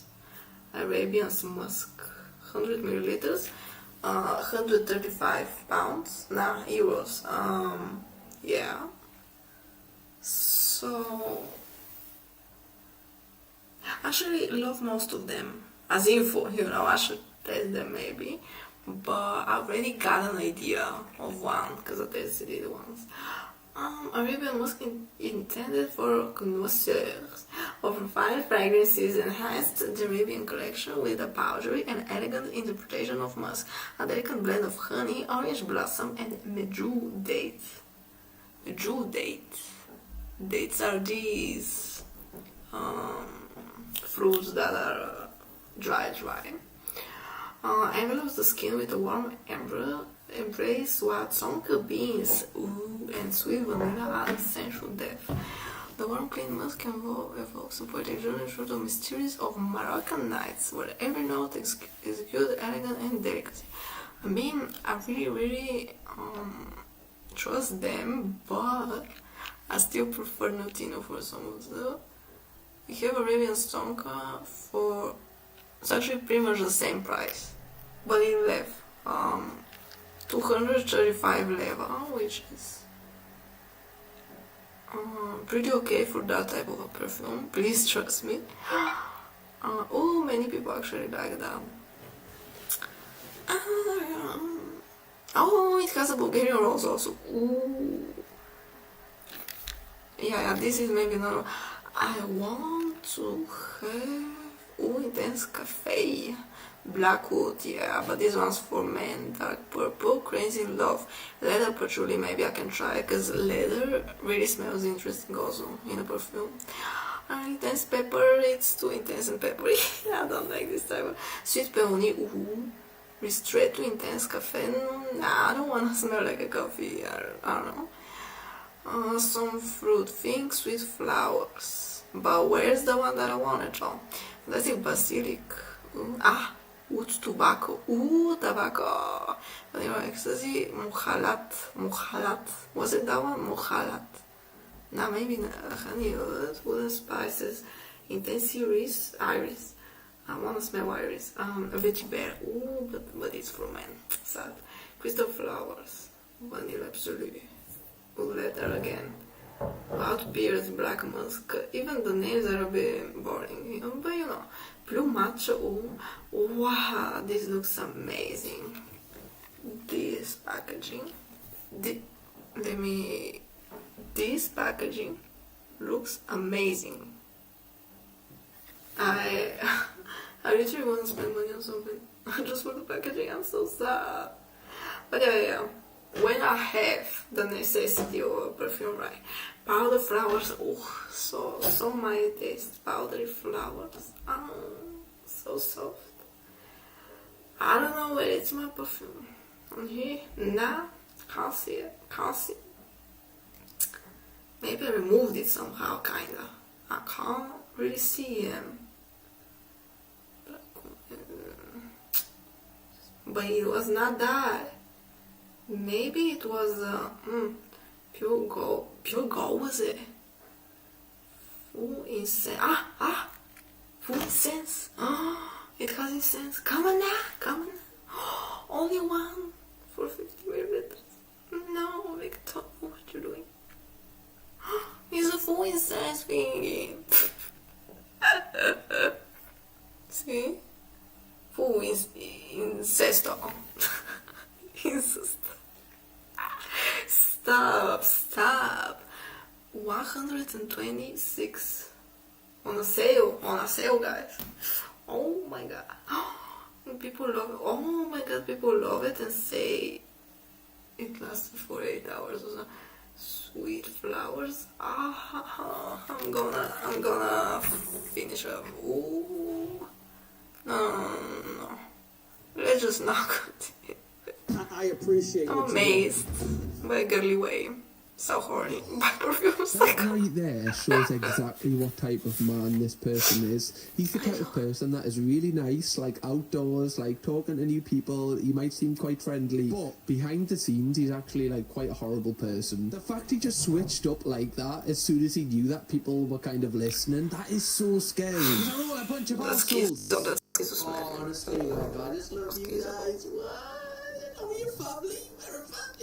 If I walked into a restaurant and I heard the owner speaking to the staff like that, I'm just walking straight out. Like, you're not getting my business. My apologies. Tell me what you heard. My apologies for... When I'm tired, I don't know. Lucas started before. I'm so confused. Can't get over that he doesn't know how to cook elk, like he's obsessed with being the best person to cook elk in the world. Some of the finest. Again about that elk. Oh, mate, The elk. enough with the elk, man. We get it. You eat elk. Fucking hell. We're supposed to wait to serve it when the grass is a certain height. Back over these. Don't care. Stop. Like, what do you want? Don't care about the grass. Just sit. The grass with the elk. I don't care. Well, you still got about 5 minutes of it, right? Gordon then starts going around the kitchen and like kind of tapping people and whispering. You okay? Jesus Christ. Insane. Oh, I'm sorry. Oh, he said, I'm sorry. Oh no. He seemed really nice. He wasn't even shouting, bless him. You know that this restaurant must be in complete silence because he just whispered and he went, fucking hell, right? What? Oopsies. Okay, sorry, yeah. The longer this episode's going on, He was kinda just chumbling. trying to subtly even worse. Actually, it's pretty bad. Also, like, no matter how much I didn't like the food in a restaurant, I'm not sending it back. Like, I love... Kinda me. I'm not sending back anything from restaurant. I'm trying to at least eat 30% of the meal, even if I'm full, even if it's gross or something. I'm trying to be respectful, and most of the times I've eaten even 99 to 95%. I let like that kind of amount, even from something that's so disgusting, just because I respect the people doing it. You get me?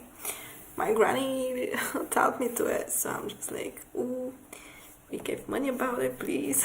Let's respect the person. So, well, right now I'm literally gonna trash out a whole thing, a whole 5-liter thing, with the amount of couscous.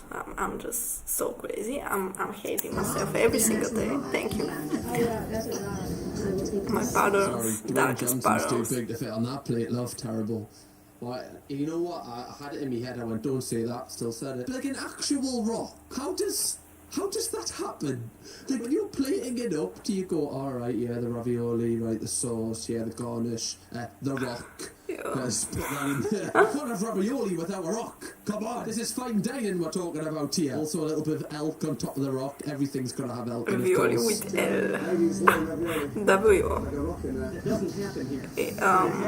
ETC. Yeah, thanks for that, Joel. Control F4. That doesn't happen here, but it's happened now. Well, I'm glad we've got the narrator of the show with us. Glad we're all up to Function speed me. because of that. Ow. Whilst Gordon's in the kitchen helping out, he actually gets a phone call from a previous employee who used to work for Joe. He meets her behind the restaurant and they kind of talk about her experience working here at the bistro. She basically says that she was just getting the wage of being a waitress, however she was having to do so much stuff and she wasn't appreciated, so Joe would often like tell her off for doing certain things wrong when the job she was doing.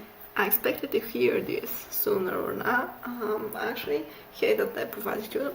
As I said, especially when you're working with people, with food, with so much stuff actually. So when you're a waitress, please consider paying her and expecting her to be a waitress only if it's, for hygienic stuff. If it's outside of that, for someone to make the food, it's a second thing. Third thing is only serving the food or out serving the food. That's pretty much it, guys. That's pretty much it. I literally have a friend that's right now looking for a assistant in his hotel, but only for serving and out serving food on that movable tables, and only for that he's offering a pretty good salary, even almost like my salary. Come on now. And the time he expects the person to work are different shifts that start off from 3 p.m. was it till 10 p.m. The other ones like on the night, and you pretty much don't talk to as many people as they do. But at the same time, if she needs to be if he needs her to be a cleaner, he needs to be a cleaner, right? It's always about that. It's always about contracting someone with an official contract, with official expectations, with official salary mentioned. I was almost on the path of being scammed in this type of way and doing the job of others. So I'm pretty much saying to you, there is no free work that you need to do in any type of situation in your life, only if it's for people in need, as in, yes, I mentioned earlier UNESCO and other type of helping organizations, like social integrated organizations. If you work for someone and you have a contract about that, and you have a mentioned salary or estimated salary, you can't exceed even an hour from your working time. So she really needs to follow up her rights after that. She could even sue him at this point, but let's see what's gonna happen.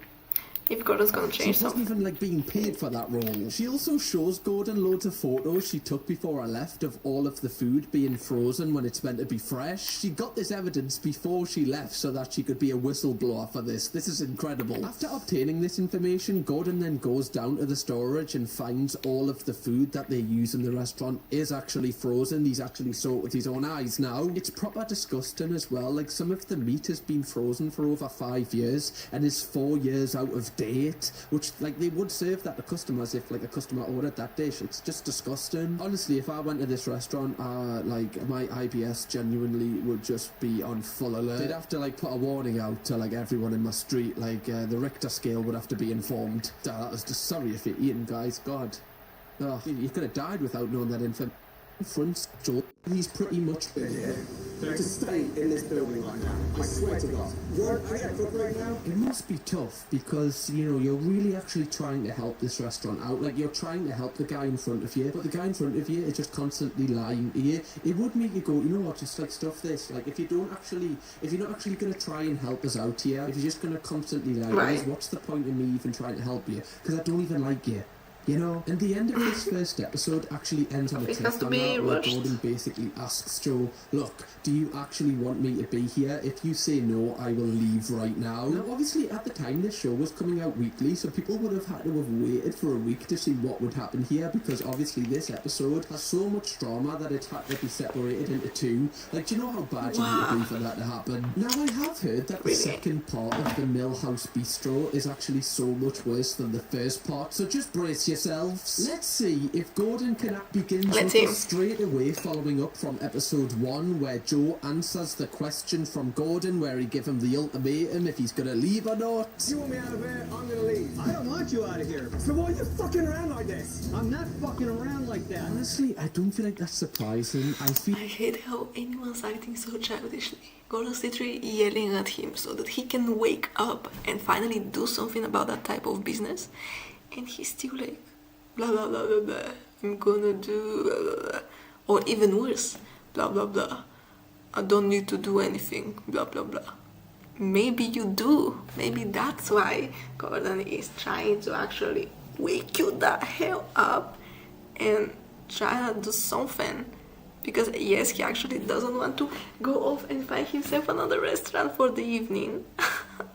Or even for your 2 customers a year. Come on now. He's giving you really does want a chance already, maybe. Or 100 one. To the side that Gordon might know Take it or leave it, about restaurants than him. He just can't do it. Everything I said today, well, you said it in a way that anybody would challenge. Fake Italiano, bitch. Fake Italiano chef friend, bitch. He's just said everything I say to you, you have to have a comeback for it, and you've just done the exact same thing. Again, I do get it from Joe's point of view, like the way Gordon speaks to him, like he is right. A lot of people would, you know, stand up for themselves, but it's the reasoning why Gordon is speaking to him is why he doesn't really ever like to stand on here. There's not one person in this building that you pay that will ever criticise you. This conversation ends up getting so heated that both Gordon and Joe have to go into a private room to talk. You used to go to restaurants and rip them apart like after the rave in the special room built up this level of for the cleanage. That is not biting with the locals. And by the way, yes, like this is what Kitchen Nightmares is. Gordon comes, he shouts a bit, he fixes everything, he leaves. This is the concept of this show. We're 5 seasons in, Joe. Surely you've seen what episode? So you don't want to hear what our health sales are and how many people come back for it. He's still You're not the teacher here. Come on now. You're not the effing teacher. Stop bragging. And then here for about Stop 20 insulting minutes him. before Gordon Stop actually trying to come in his way into helping you. make some progress with Joe, as they end up agreeing for the first time since Gordon arrived. You're so tight and so bound up with the ambition, you're not seeing the reality of the problem. I agree with that statement. That is the first time that he said he's agreed with Gordon. So we're 42 minutes Over in. I ambition. want this restaurant to be a quality restaurant. I understand you, but don't be that type of perfectionist when the product that you made is not the best. Just don't be a perfectionist. When the type of a job, even the type of a job that you have, don't be a perfectionist in something that requires a lot of more people in it.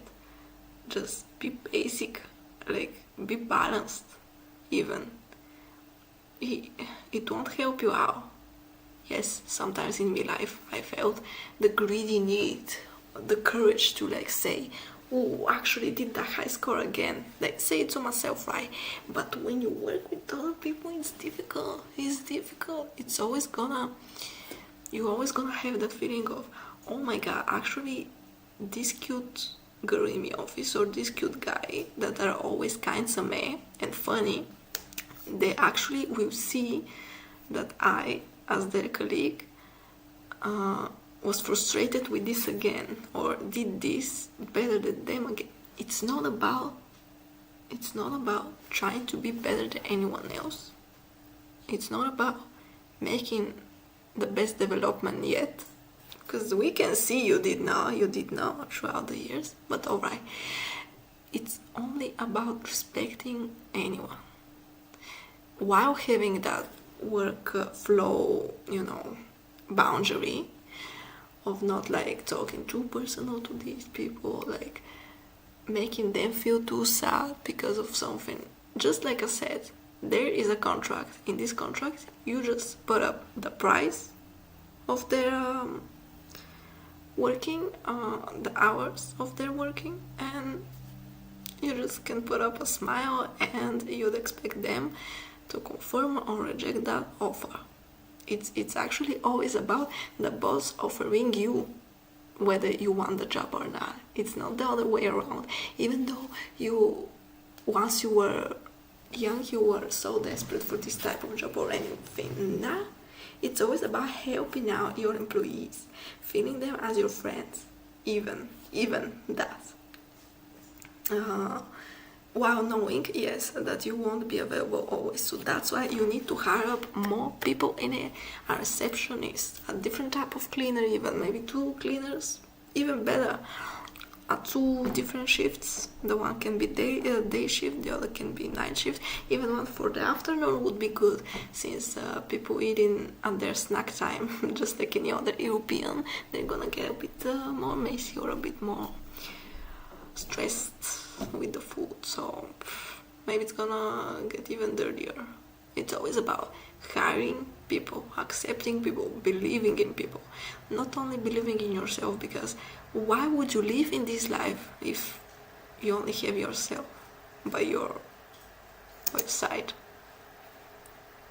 That is the realest that he's been in this entire episode, or 2 episodes. That's the first time that we've actually seen who he is behind his ego, like where he's actually begging Gordon for help, and he's actually said, look, I've been a bit of a prick, I'm realising this now, can you please just help us turn this around? This is what we've wanted, Joe. Why couldn't you have said this in the first episode? Are we convinced that Joe is actually going to change who he is because of this conversation? I don't know if I'm convinced. I feel like he might just... Yeah, there was only this type of story where a hot restaurant became like the best one for the years, but I don't feel that this place was kind of good after that, or the person became the one. To Gordon, that Gordon wants let's to see. The worst part about the restaurant is the worst part about Joe, and Joe's going to be listening live. Now already it's kind of mad that he's got to set this up in this scenario, because his staff are so petrified of saying anything to Joe's face, and in case they get sacked. So he's had to hide the fact that Joe's going to be listening. Now, like I've just said, the staff don't know that Joe is going to be listening. However, when Gordon asks for someone to go first and voice voice their opinion. Nobody volunteers, and obviously that could be because they're just nervous to be on camera and speak, but I actually think it's because nobody wants to be the first person to criticise Joe in case they lose their job. Like, this is a dictatorship. This is not a team working together to make the restaurant a success. But eventually Gordon just starts picking on people, and what they reveal is actually just wild.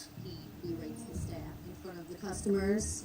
It turns people off and turns people away. And I mean, everybody witnessed that. And my table was so disgusted they just wanted the check to leave.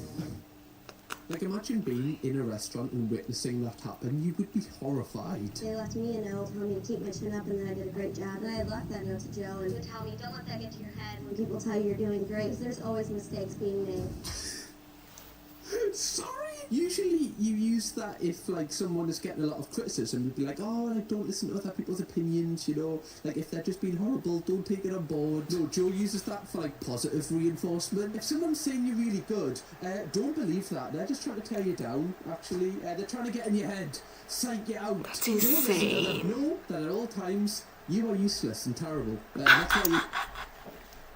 You're just like a bad dad or something. That's insane. Yeah, so this does give us an insight. What? That's not motivational at all. Like, clearly he's very bitter. Clearly he doesn't want anybody to really succeed higher than him. He kind of wants to keep everyone's confidence low enough that they still work for Joe, but not low enough where they're just terrible at their job. He loves to hear the praise, but he will certainly go up against anybody that has anything negative to say. He's even wearing Wacoste. So he loves praise, but he doesn't like when He's a other boss people bitch. get praised and not But him. not a good So boss, if someone though. said he's Alright. great, he's like, yeah, I'll take all this on board. But Oh, he that said bitch. to the waitress that she's not allowed to. Like, what kind of a democracy is this? If they see Joe's vehicle outside, they'll go somewhere else because they don't want to be bothered at their table. Speaking This words. guy's like the Penguin in Gotham. People see him and they're like, cross the road. They're like, oh, I can't, no, I don't want to deal with him today. They'll talk and talk and talk to the table the entire time they're here. Oh my god, that would be the worst. Like, you know, going out for a meal, especially with your partner, it might be something you only get to do like once every few months. Like, you know, treating yourselves. You want to spend some quality time Even together. less You than might that. have kids. Even this with is no you partner. kind of dating each other again, and then you just get this guy just boasting about how he's been taught by old school European chefs how to cook the entire night. It would just ruin the entire night for you. It's like nobody wants to hear about you when they're coming out to eat. They pay you for a service. Just provide the service. We're told to give him a minute when it's our table. We're trying to service them and trying to do I actually know about not again good places because of the attitude in it, but expensive places. Place that looks good with money invested in and on the menu and too expensive even for me taste also. That actually have that type of, you know, bosses or kitchen staff looking at you like, ooh, are you gonna get that 400 leva? Are you gonna get that girly? They do look like there's something above you already, and the boss can brag about the place mostly, or he's working there or something. It's mostly popular at Sunny Beach and this type of places, like commercial type of places for tourists, mainly for Sunny Beach, Sofia for sure, Plovdiv Sunny Beach, Varna, Sozopol, and Golden Sands. In Golden Sands, are so many drunk people, literally drunk, with drugs, with alcohol, with everything, with cigarettes, smelly, gross, only put up a black shirt over it, and they're like, come on in now, only for 11 hour pasta, come on in now, it's our best, from 2000 and I don't know which century, coming in with this type of oak meat, for this type of everything. Anyone tried to help us with that, like Ramazzotti was eating here back then. I'm like, stop the bullshit, I don't want your food. After that he was like, oh, but you want drugs, right? I have some. I'm like, I don't want your drugs either, please. I was to my friend like, please take me home, please. unnecessary lying bullshit, bullcrap.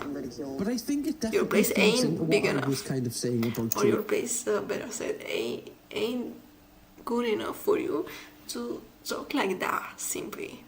Yes, Pizza Lab maybe came from I don't know when, and maybe they used their techniques for making the pizza for 5 minutes in a unique way, with unique type of wheat, with unique type with unique type of bakery stuff, rucola stuff, like any type of salads, any type of veggies, like even cauliflower one, even gluten-free one, like having the options.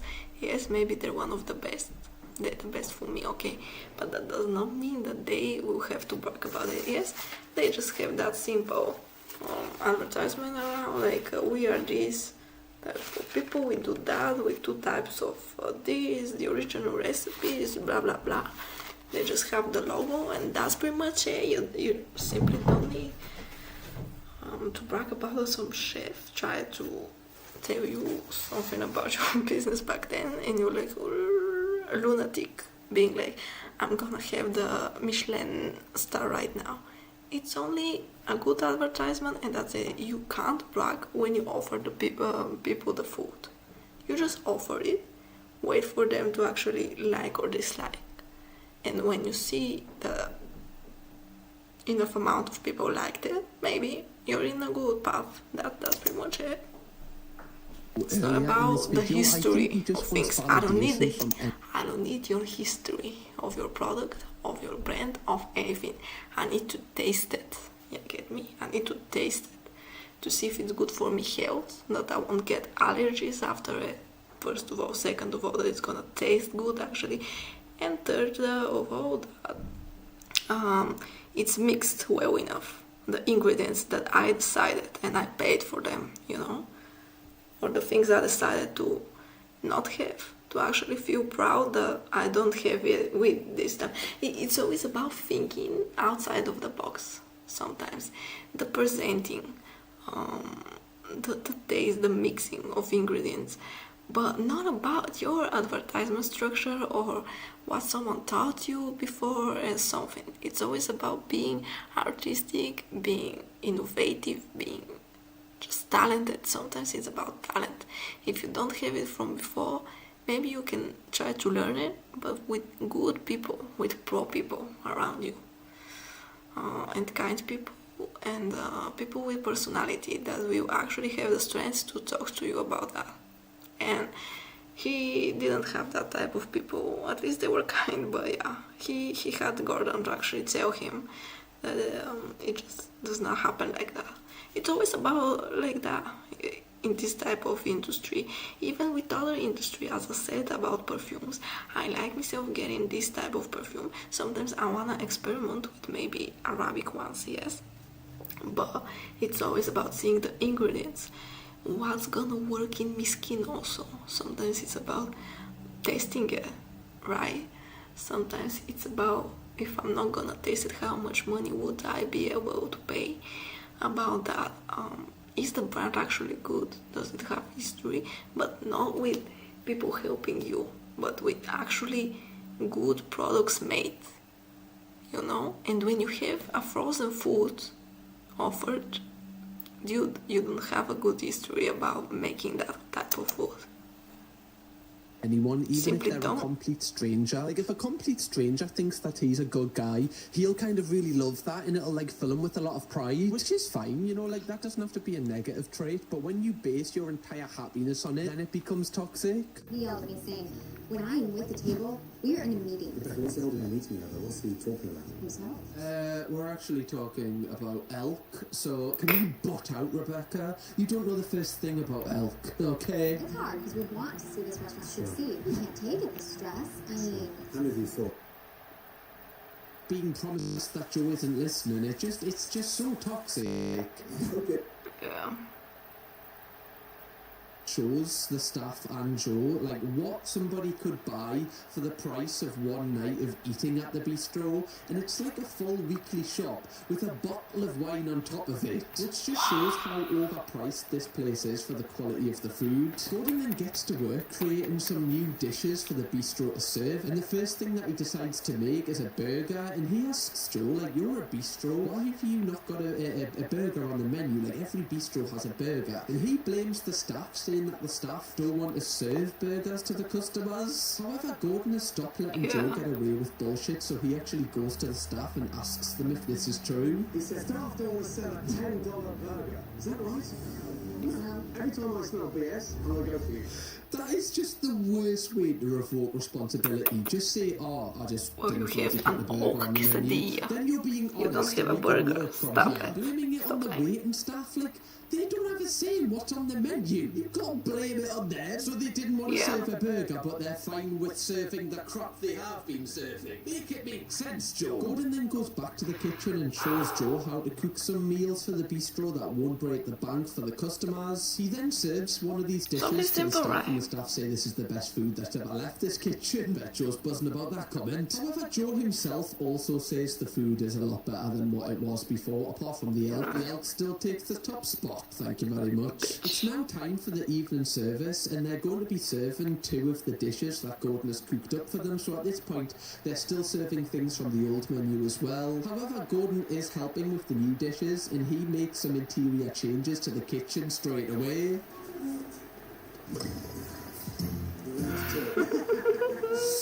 He's still trying to piss Joe off. You can tell he absolutely... We think, normally with these two... Lettuce sauce. Such a sauce, lettuce, onions, burger, lettuce sauce. Can you just reiterate? You can put more size in Just it. one more time, right? Just for good luck. Sorry. Like this in shit. Let me skip because it's already so much more time. Too much time going in. Too much time. Okay, customers be like, An hour and a half to get their starters.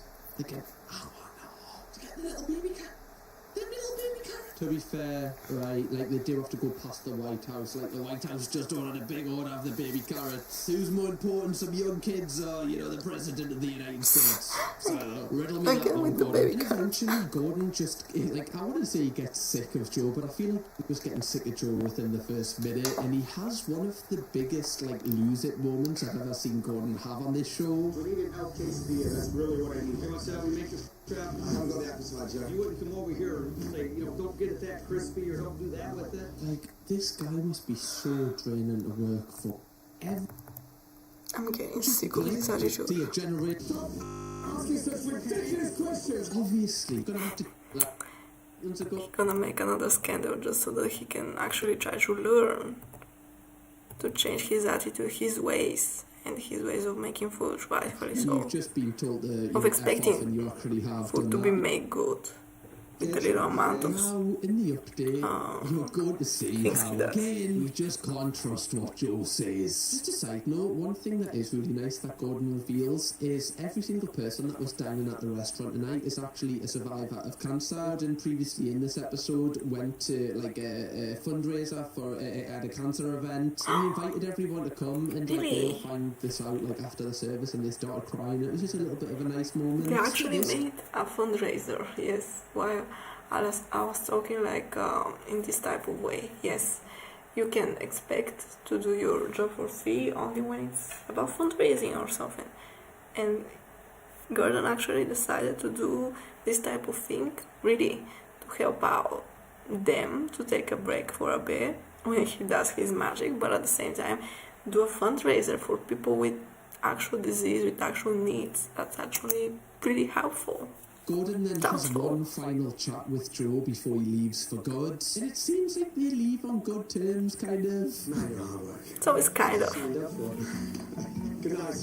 tonight. Yeah, I don't think them two are ever That gonna actually split looks ever real. again. When Gordon Really goes out awkward. to do like the final interview to close the double-parted episode up, he says that this was the worst episode of Kitchen Nightmares he's ever filmed, like the most frustrating one, the one that he wanted to quit more than any other time, which is a massive statement and kind of shows how hard it must have been to like just stick with this one. However, he says that he's not confident that Joe can keep this place open long term. Same, Now, same. Gordon never really does that usually. Usually tries to end it on like a happy note, like as part of the storyline. We do end up getting a short-term update, and it doesn't seem like the place is doing that well, in my opinion. See again. Joe is Well, actually, thank you, because it actually seems a bit more natural to be not way worse, but not way better.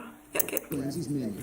The majority. So, I mean, alright. I don't At think least Joe's it's ego could making handle some like, money. like No, all I of his don't know. food not being on the menu. I don't know, this guy does not deserve a restaurant, but I have a couple of recipes that are his. Whatever. Them quesadillas are definitely back. Jen, Kaylee, Tommy, and Rebecca are gone. But Amy, Bill, and Mike remain at the restaurant. I find that so interesting because all of the people that voiced their opinions about him are gone, really, apart from Amy, but Amy's kind of like the head, like front of house waitress. Everyone else is gone who voiced their opinion. That is so interesting. Joe is back as head chef. That's look at it. And the future of Mill Street Bistro is questionable. Why, you promised? 'Cause it looks like a prison, maybe. You're back in the kitchen. Oh, you absolute $20 tool for the burger. toolbox. Now we're gonna get into the update of like what actually happened after Gordon Ramsay left, because I know that's what you're all kind of intrigued by, and I found a lot, so don't worry. So just for context, this episode was filmed in March 2013, and like it said in the short-term update on the show, Chef Tommy actually left as soon as Gordon Ramsay stopped filming. So it was almost like, look, I'll be here for the TV show, and then I'm literally out of here. I can't handle this anymore. One interesting thing that happened a year after Gordon left was the restaurant actually rebranded its entire name. It changed its name from the Mill Street Bistro to Maple City Tavern. Now, I'm not sure if this is because of the negative press that the previous name got. Maybe Joe just kind of wanted to get away from that kind of brand image. I actually found the reviews for the restaurant after it went through the rebrand, and honestly, they're shocking. Like, look at the quantity of 1-star to 5-star Yeah. here. Bland, overpriced food, service was horrible due to management being clueless with regards to leadership, which was the first issue that Gordon faced when he literally went there. Shows no progress, even after a rebrand. The absolute worst experience I've ever had, not to mention the owner is extremely loud and yelling at staff during dinner service. Clearly that didn't way. change. Changed name doesn't mean anything. Glad it's gone, the servers were treated bad, and you don't mess up. So clearly, this place just went even more downhill after Gordon left. Joe didn't stick to any of his promises. He just literally said that for the camera. I wasn't convinced he was going to stick with them, if I'm honest. Now, it probably doesn't surprise you that the It's good restaurant that is he no did that. longer open It's honest. today. The restaurant permanently shut its doors in did what he could. 2016. Apparently, Joe put the building up for sale for $379,000. He only received $140,000, so I imagine he just wanted a quick sale and was probably in huge amounts of debt because of the unsuccessfulness of Still the okay, business. still okay. One interesting thing that I found was A Joe whole house actually in here. sued Kitchen Nightmares and Gordon Ramsay. Apparently he sued them for damages to the restaurant, which he later settled with a £900 compensation, so he actually won the case against Gordon. I was kind of joking about suing somebody at the start of that stream, and he actually did that. 900 compensation. He is so clueless. He is a bypasser of anyone, but he doesn't think of himself that he needs to clean up his egocentrical ass. I'm just with no words. Since he won the case, Gordon was probably like, "What? I can He's give so him petty. £900, That's a which I petty probably game would for spend him. on lawyers to go through this entire So case, petty and to just do give him that, the compensation actually. if he wants it." And I think again, So petty. this is another kind of tactic from Joe to try and one up Gordon, say to himself that I beat Gordon Ramsay. Honestly, I feel like this is just feeding into his ego. For him to file an entire lawsuit for the sake of £900 when he's received hundreds of thousands of pounds from selling the business, it just doesn't really fit in my mind, if I'm being honest. honest. Now you're probably wondering, what is Joe himself doing today? Well, there's not actually like a clear update from any social media pages, like he doesn't have any at all. Probably rightly so, because people would be sending him a lot of hate, unfortunately. Like, even though he was a prick in here, he doesn't deserve to receive hate like 10 years later. However, he has been sighted a lot in the area, and he apparently now owns a food truck van. Last anyone in here seems to know for sure is he has a food truck that sells elk burgers out at food festivals. Of course it is! Fucking elk burgers! If you want to spot this guy in real life, just check. At least he has the business type of mindset this time. Because selling out food only at fests it's still gonna make you some cash. And And, if you find an elk, you'll find Joe. I respect that This decision kind of of him, chemistry. At all times, I don't think he can be It's like true. a mile out of an elk's radius. He always needs to be, you know, next to some form of an elk. Various people have said they've seen him at food festivals, you know, selling his elk. So I imagine that probably is just the life for him. It's a lot less stressful than it's a having simple full-on life. restaurant, just him alone in his van with his elk. It's okay. That's probably the best place for him, I'm afraid. But yeah, I hope you enjoyed this video. It's okay. It's better to have. Oops, what have I done? It's better to have a simplistic life, a simplistic mindset, just getting the cash in while convenient, right? If it's convenient for him to do it at fests. At least he does something, right? What? Pathetic cheaters? No. Don't want to see some other toxic content, maybe something more honest or funny enough. Have nothing really. Linus, come on, baby. Have Linus. Nobody's I love videos.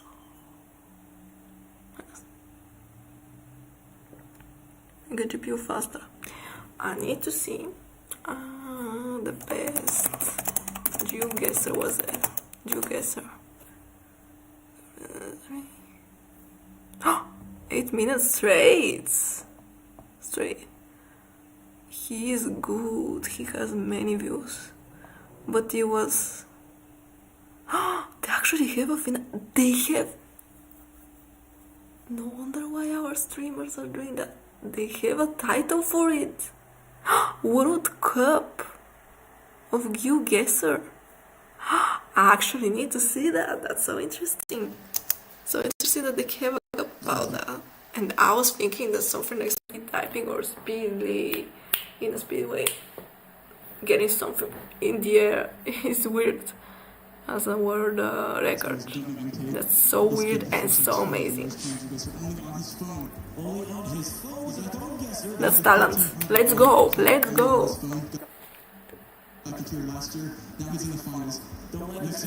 He's on some railways.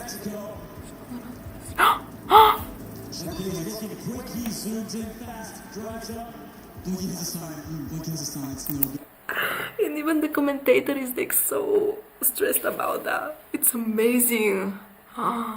Why did I not know about this type of competition? Let me in. Let me in. I'm gonna mess up, but let me in. I wanna pay for it so bad even. It's so funny to play at.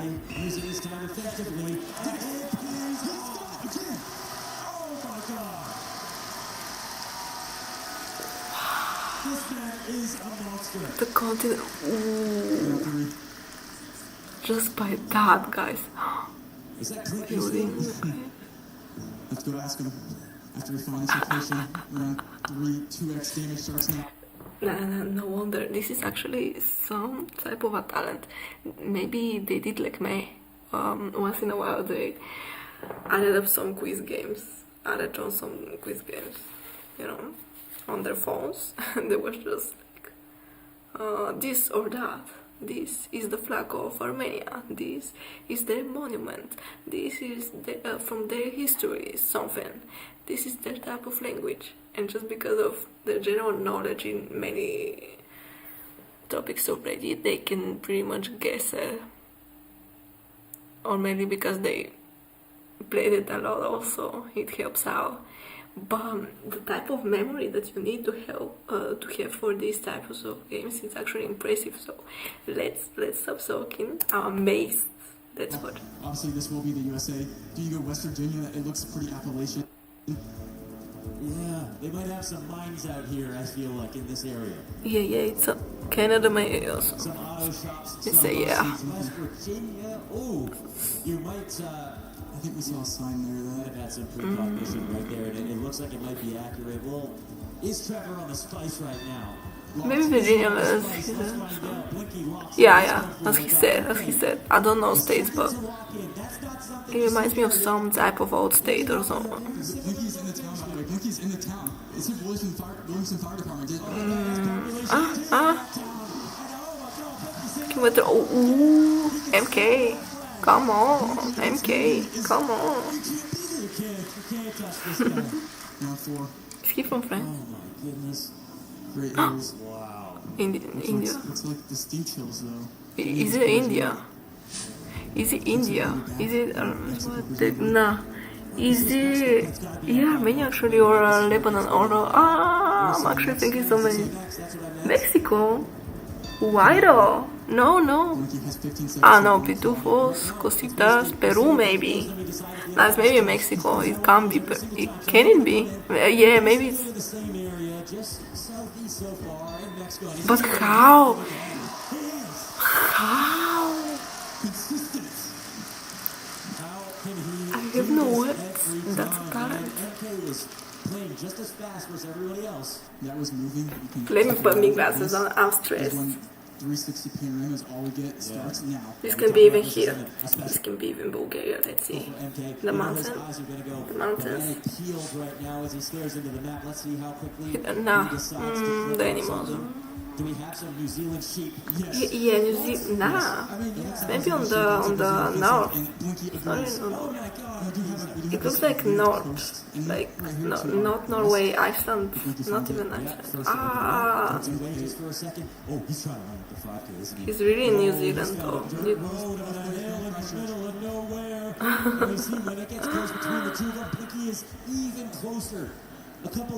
And you're gonna tell me that they can't hear the commentators?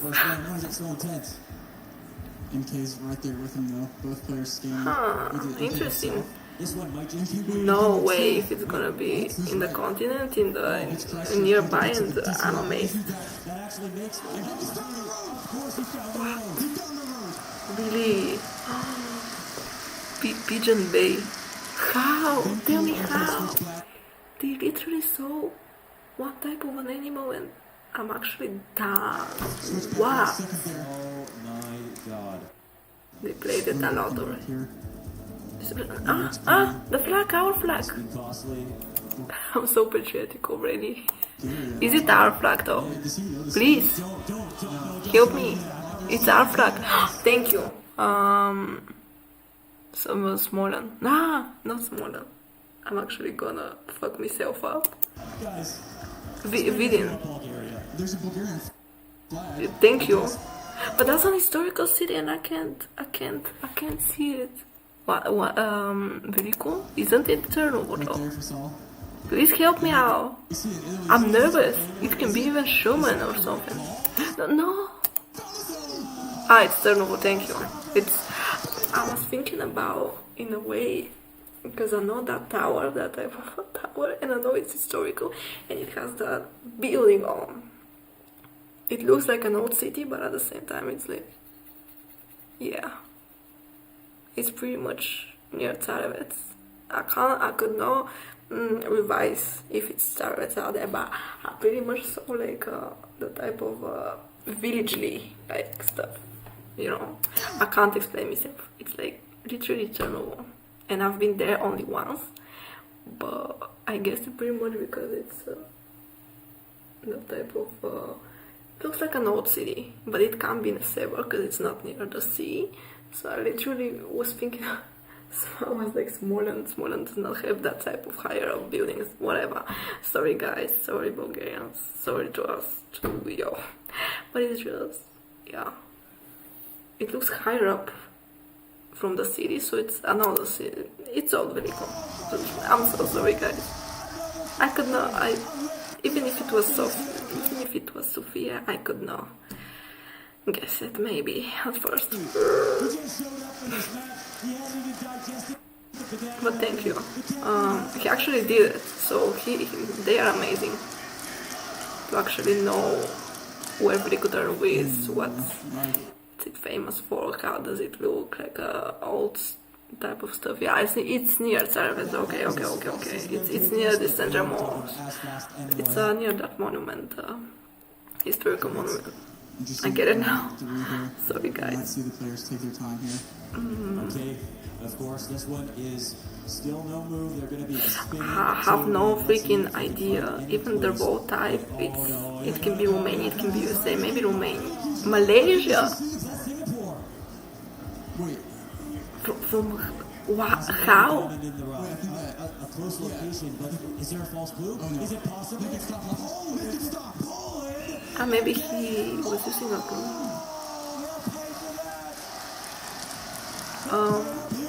No words. Bhutan. Fans from Bhutan. Game 3. Round 1. They have esports for that. I don't know if I'm too amazed or too disappointed in the world right now. I'm actually amazed for having this in this country. This looks cute. Let's start off. Cute drawings around.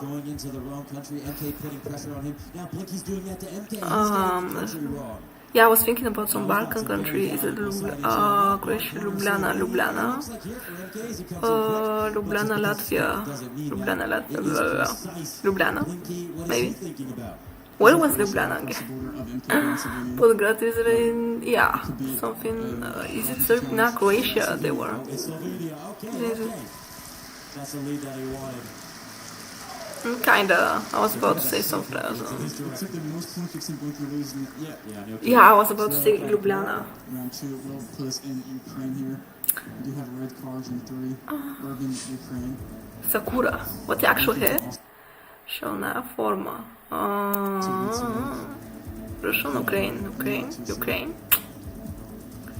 Sometimes MK Russian. He's like one punch man. The way that he comes in. Attitude, you can't even see it on his face, but he comes through. Isn't it North Macedonia? Or am I tripping again? Yeah, it's Russia, okay.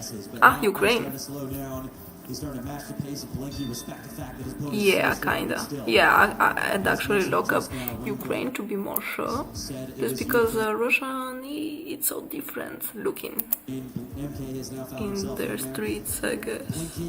Is still quite a ways away, you know, you can't really drive Yeah, it can be maybe.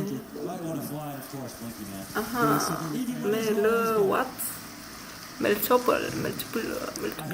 whatever. I see them by both of them. I see them. Round 3. Yeah, as our Blicky says to himself. Village, it's so left out. Some little village, where would it be?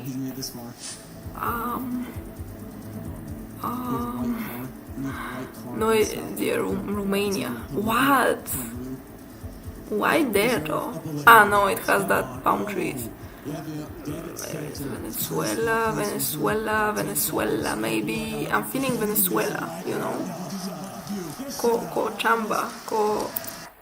Cochabamba. What? Parque Nacional Carrasco. I think I searched for kind of similar national park. Was it Entre Rios? But where is it though? Oops. Cochabamba. In Bolivia. It's in Bolivia. Hey, still not that far away. Come on now. Ooh, it looks, but it's too heavy, you know. Too much stuff on one place, so it's like kinda. Wait, can you see? It's kinda. See, I can't even move my feet if I'm up there, you know. Too many buildings. Looks like Sliven, like Mlados, like Nadezhda. What? Let me remove that stuff. I don't want light in my life. I only want your company. Whatever. Let's move on. That's actually pretty neat to watch. I'm actually very entertained right now. Want to watch more. So interesting too. He didn't even finish zooming. So interesting playoffs, as you can say. How many players are like Blinky out there? Maybe none. And this map again put him into communication. Kasha, restaurant. Wait. I'm gonna cheat. I need to see it again because literally so nothing. I literally so nothing. I wanna cheat out here. I'm sorry, guys. But I already know it's something Spanishy. Versiones simples. Platos para la zona. La villa de Tomás. La villa de Tomás. Oh, I can't use Google right now. El tío Italo. It's something... De Carascón, dice. De Carmen, dice. It's in Latin. Yeah, it's Latin. It's Peru. Yeah, it's something like Tom. Yeah, I actually think it can be looked in the map. Let's see. Lima. Is it in Lima, really? Inca. Yeah, the Incas. Incas. Somewhere near Peru. Yeah. I'd guess that. What? He's actually pretty close. A point. He can move now. I actually hate that round because I can't really see where I'm at. Okay. Did Blinky learn New Mongolia? This just dropped. Oh, it just dropped. It could be the final round. Of course, but MK also probably did. Yeah, they're both looking. You know what I think Blinky goes up and a little bit more west. There could be damage.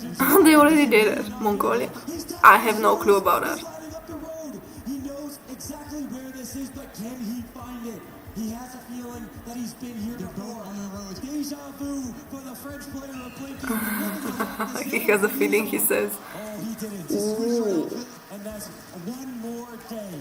Actually, just imagine that you have a feeling you've been somewhere randomly on the map, even if you did not play the game, even if you played the game, no matter of that, I actually love that feeling of me like having the goosebumps of, I actually kind of know that stuff, and then when I become right about it, I'm finally beat it up. You uncleverazo. I'm like glad of myself. Can you bring it back? 3 more rounds. Round 8. Some kind of church. This seems so Russian to me. Or even Romanian, Serbian, Russian. Again. It's clearly Russian. It's Russian church, but let's see. I need clues. It's in another language. You zoom in. Yeah. Ooh. Is it Polish though? Is it Hungarian though? It's maybe Turkish. You know what? It's maybe Turkish. It's maybe Turkish. Because of the language. Or am I wrong? Am I too wrong? Riga. Riga is center. What? That's so difficult to understand. Maybe it's Latvia then. Because Lithuanian is a bit easier as a language. Then.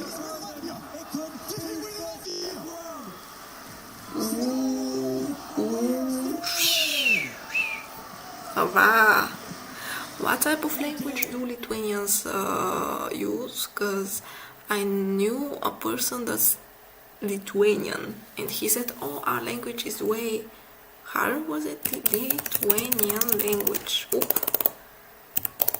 Latviski, Litvansky. Would it be in Bulgarian?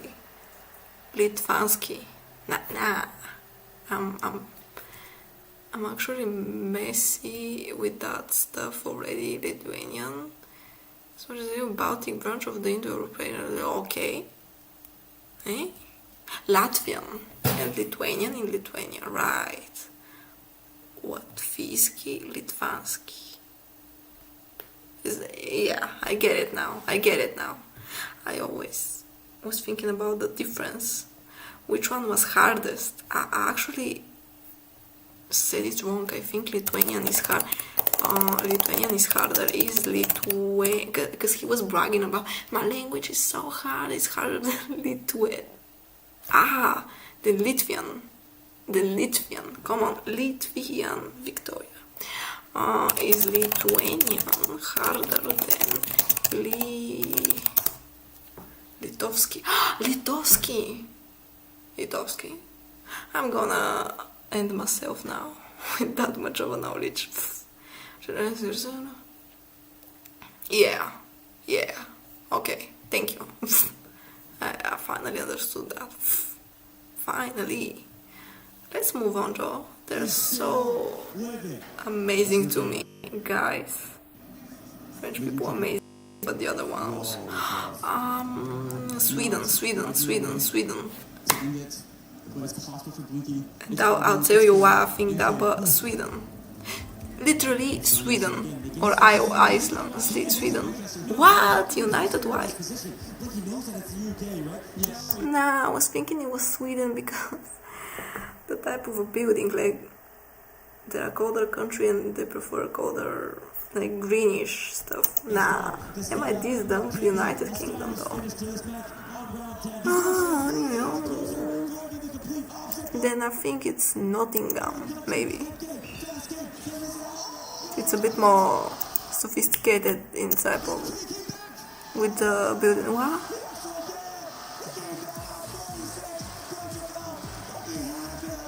Northern. But where was it again? Oh man! Oh, Ireland. Pretty far away though. But they were still closer than Mata. He's a bit mad with the keyboard. He's a bit mad with his mustache. One of my friends. What is this? Really a field. Is this where corn comes from? Yeah. I don't know. Alright. There's a gun. They have this country has trees. Do you go? Okay, let me make a bad guess here. Did this geo tracker get lost by any chance? I don't see it. I've never seen it. He actually put the camera on a tracker. Sun is north. That's because of the sun. No, really. They're thinking Brazil, but maybe yeah. It looks hotter, like a hotter country. You get me? But still not that hot. The type of trees are like longer. Maybe a bit north. Something like not Peru, not Paraguay, Chile maybe. Chile.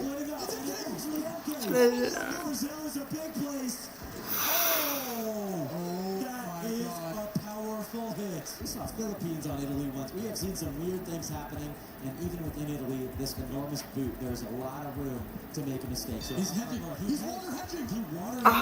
He's hedging really? Sicily, Sardinia, and what did you look in? What? But why are you near the sea? I don't get it. Wait, he doesn't want to get on a boat. Look, he wants to stay on land. He wants to stay dry, and he nearly. Yeah. This was way more far. Naples, Poland. It was still Italy. Wow. I really don't know why the other one was thinking it's in the ocean. Oh my God, he was guessing too much. Okay, he's lacing up already. Italy again. No, I think This one I feel like is actually going to come through. He's on the same road. Look how close they are on the same road. Are we going to get the 10K on this round? They're so near one another. that zebra thingy. Maybe Australia or something like Australia. Something, yeah, maybe Africa, maybe. Yeah, actually Africa. Sorry. The sentence. Really don't know.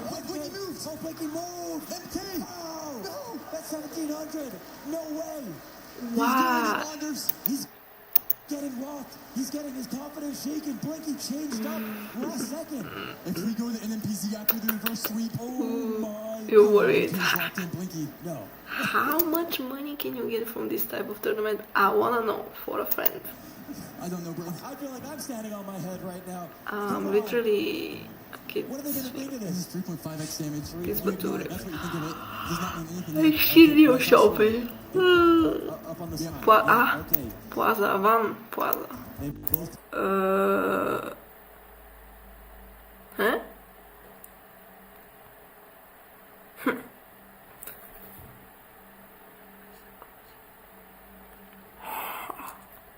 Interesting. Russian.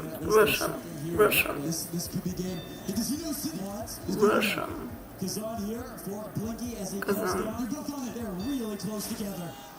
Yeah, I clearly don't know the city, but...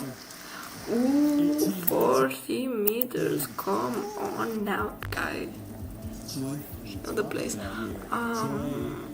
we have to look for high mountain peaks in the distance to be comfortable with that? Or is that more like they're driving right on that road?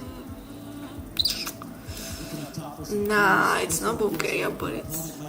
No, it's big enough, it's kind of a village again, but why? Can say United Kingdom, but it's maybe... Let's say Poland or something. Let's say Poland, okay? Why did you go south again? No maps have been opened just yet. Maybe because of that sound like floor, but I'm not that skilled to really differentiate it that much. Okay, I said Poland. I don't freaking know, really. I really don't know. There is a massive opportunity here at his end. He doesn't know where he is. You ask for a big country to get big points. Yeah, actually. It could be this round. Blinky and MK set along their locations far enough apart that this should determine the victor. If it is Blinky, oh, he lost it. Oh. But he went so higher, even the Conviction was a Conviction. Even the Los Angeles, no, it was way more so. Either way, if I was gonna guess that, ooh, that's amazing. Where is the India? I'm okay with India when I see water and kinda the recent. No, it's on east, yeah, it has to be, northern east, not Philippines, but something similar maybe. Do you think so? Really? Maybe the temple or two. I'm just gonna say it's northern east.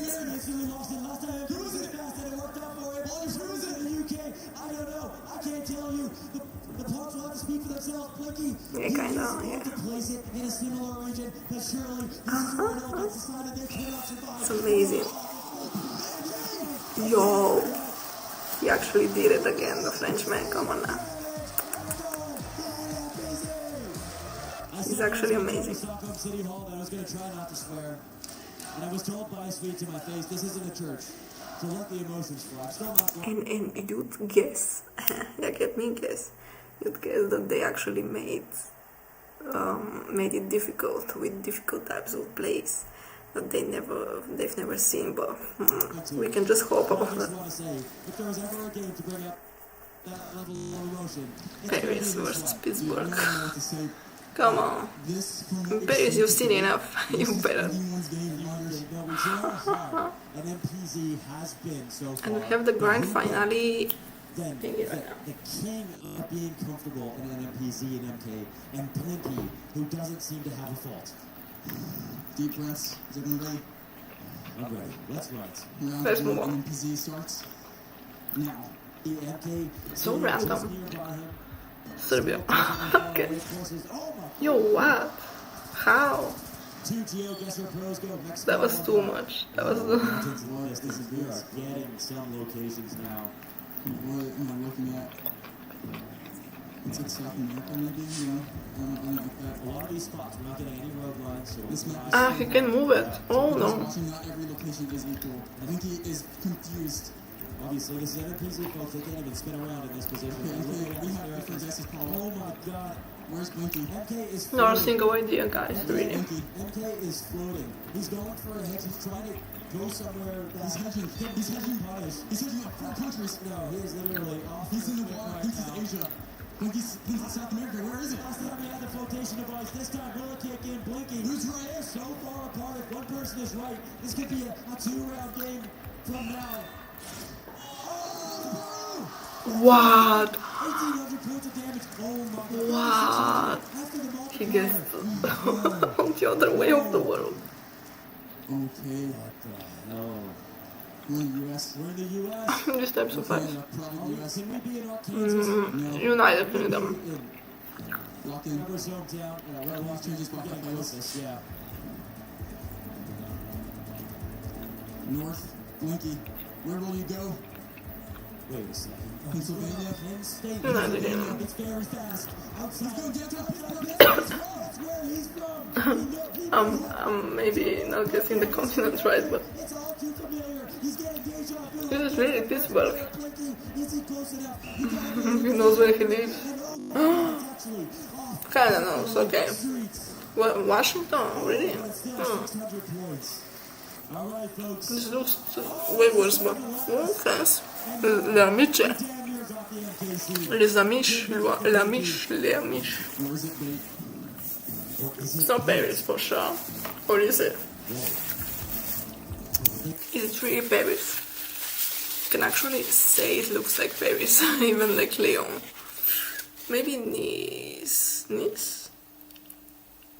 I'm gonna say Nice just because it looks type like an old city on the other way around, and it can maybe have water in it. Water parts. So I'm gonna say Nice to be honest.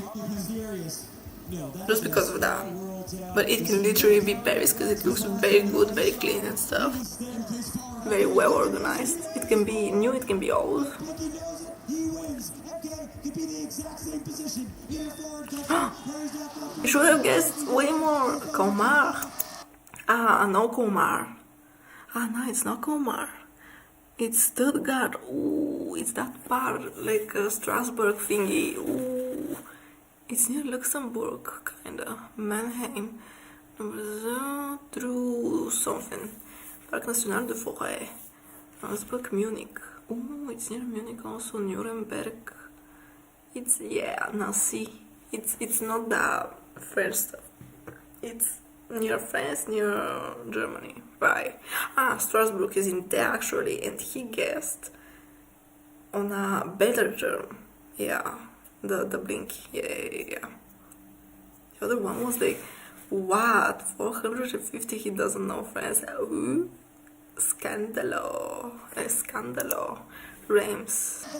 Metz, I know Metz and the regions. It's whatever. Comar thing. It's actually amazing he knew France better. It's actually kinda... It's kinda dramatic that he knows his country better than him. So he deserved the money, I guess.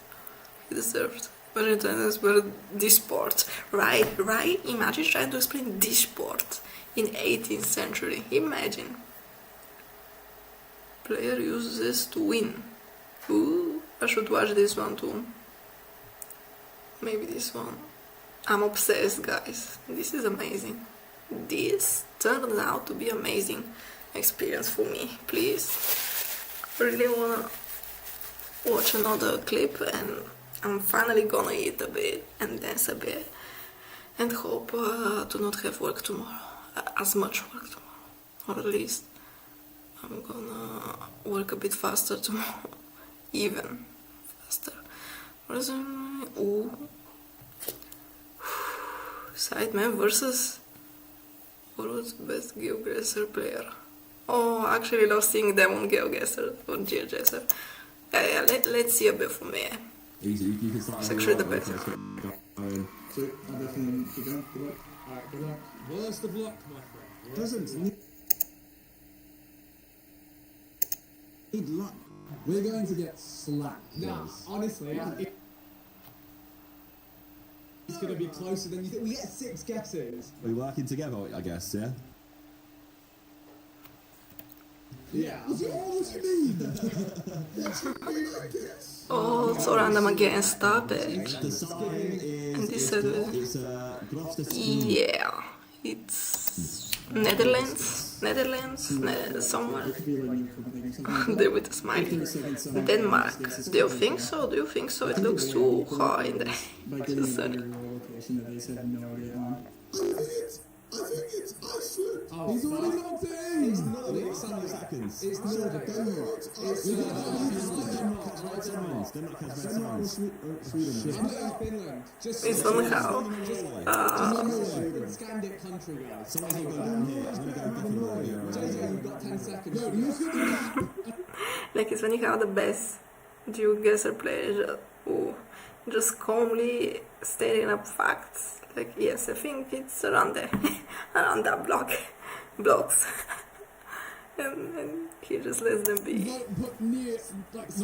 As I was joking around. No, he beat us. He was the... You bastard. Who didn't guess? Someone didn't guess, yeah. Tony said Denmark and you got swayed off. Sorry. Okay. Yeah, I hate exactly when I'm pumped up guessing, I just don't have enough time to guess. Sounds back. And I try to think about way more than others people. It's going to sign right here, where there's no white border right there. But that's, I'll say it again, that's the type of game that I don't like myself getting too involved in thinking, ooh, as much as this is that, because I just don't have enough time. But okay, but yeah, I really don't have enough time to guess it that much, so it's actually about talent also, not only about checking up stuff on quizzes. It's about talent to actually really understand the path, the type of roads, the everything, the mountain, the type of trees, the type of signs, the type of language they have, the type of rocks even, like everything, the type of sand. Spain. Or is this Romania actually? It's been Romania. I'd say it's Romania, kind of. But the sign should not look as different. Let's try with Spain, yeah. There's nothing here. I'm trying to find a sign. No, let's try with Spain. What did I say? No, it's just arrows. Fuck off. 15 seconds. What does the sign say? But maybe Romania. Why not Romania actually? Arrows as well. It says ass in it. What the hell is that? I'm guessing something Europe. Yeah, Romania. Not Czechia. Yes, just guess. Yeah, Czechia. Or Czech Republic. Yes! Ah, it's Romania. Oh.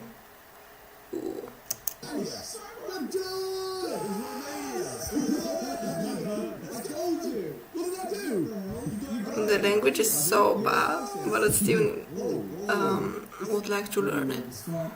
Oh, and this one can't see anything. He's literally a German. Yeah. Netherlands. Strabe. Nah, maybe it's. Yeah.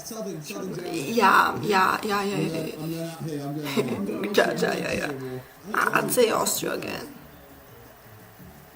I'd actually say Austria because it's so weird language as I consider.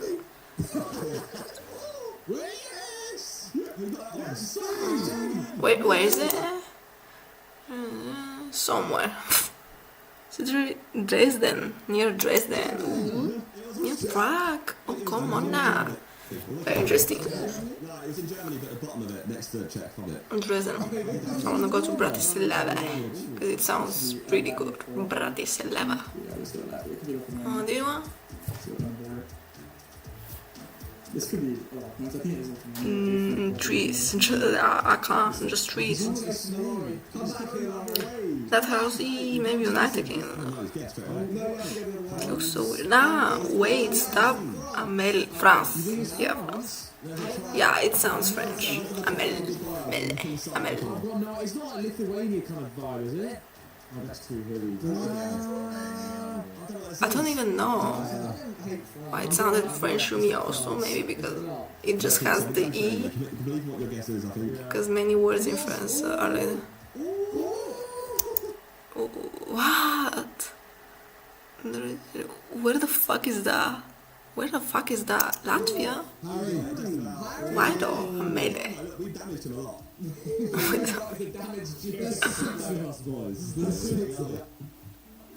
Oh, now is it? What's Forget again. No, the rocks are so weirdly put. But I'd say it's not Romania this time. I think it's Bhutan. Yeah. Bhutan? Why though? mountain ranges, though. Where is Bhutan? Let's say Slovakia or something. Why Bhutan though? Bhutan. But why Bhutan though? I know where it is, but why? Okay, I guess. Somehow they guess it. I don't know. He's gonna panic. Oh, is that our tactic now? Yeah, we can sacrifice. I don't remember how many hints you could do. This has to be Mexico or Africa. Mexico? Nah, not even Mexico. Colombia, Venezuela, something. Nah, they're going to... Ooh, no. Crap. He's right off thinking and talking and stuff. His brain's firing up. Yeah, the car is interesting in this. Yeah. There's a car crash. There's a fatal car crash. Oh my god, there's a fatal car crash.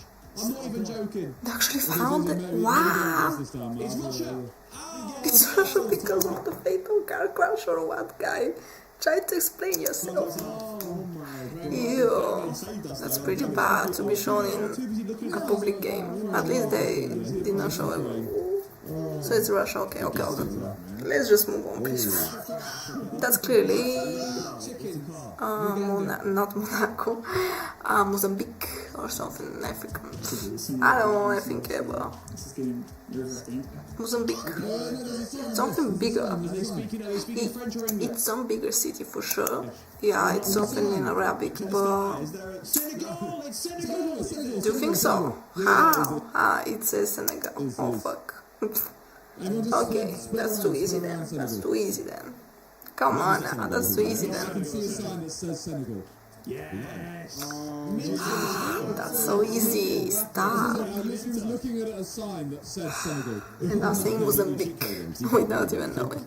No, you don't. Quadruple damage. Oh, wait, you know what car this is? Who knows what car it is?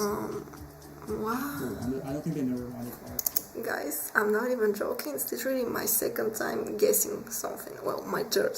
The second time was on that tournament we saw already. It's my third time.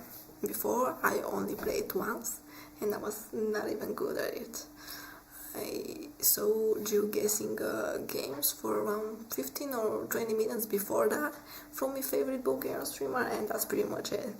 I tried to learn what to see, what to look at, and try to understand where it is, but at the same time I'm so bad at it.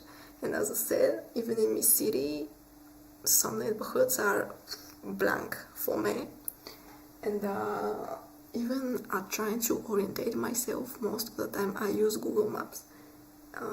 Sometimes even it bugs on me while walking, so I'm not the best example of, yeah, she can get there in 5 minutes, you know. So please consider talking to psychologists if you believe that I'm good at it, but let's have the laughs. Some Africans, yeah, Kigali, why? Rwanda, yeah, I can say it's Rwanda, because it's a bit bigger, or near Rwanda. Something. But it's a village. There's a sign here. You are, Katrina. Why Katrina Bomutanga? Oh, I can't even understand it. Is it Esperanto? I'm literally guessing the language. That's so bad. I'm sorry, but yeah, I can't guess it. it could be, Trinidad and Tobago at this point. At this point, zero knowledge. Sorry, guys. I'm going to Lesotho. Lesotho? Why though? It is Africa. Do you think so? Ooh. So Tanzania. Right, because in Tanzania everything looks so raw, so cameo stuff.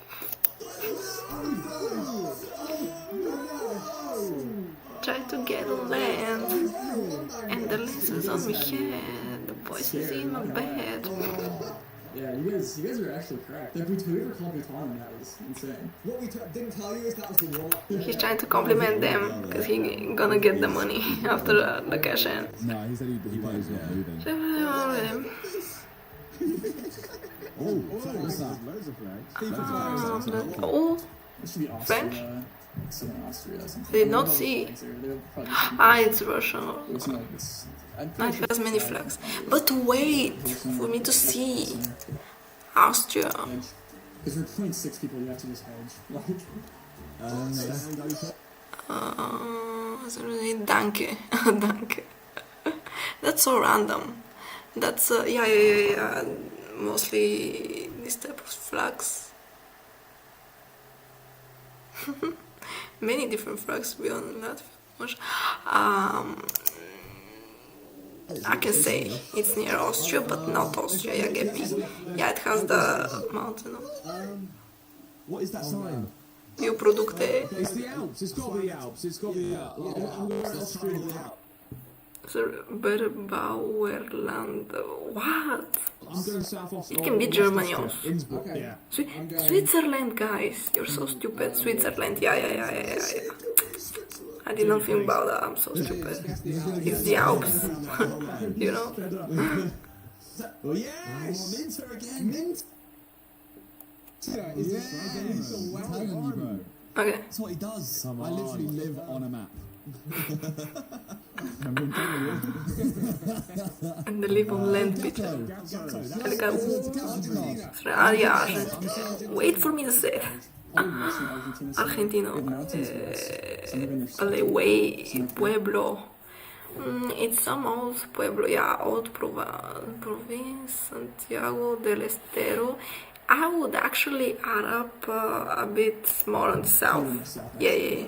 It could be like Guatemala. The Prof Salvador. No, that's Where is El Salvador? The Prof Salvador, so it's El Salvador or near El Salvador, maybe. Maybe it's San Jose. It's way. No, it's not that big. Yeah, it's always south of El Salvador, like. Down there. I'll say San Salvador, or at least something at the very end of Argentina, yeah, get me? Why does he say Mexico City? I don't know. Panama, Colombia. It's literally Argentina. Why don't you get that? But anyways, literally, you actually already know the continents already. Oh, it's Chile. No, it's Paraguay. He went for Chile, the other one went for Colombia. Paraguay. It was not Argentina, but okay. It's Paraguay.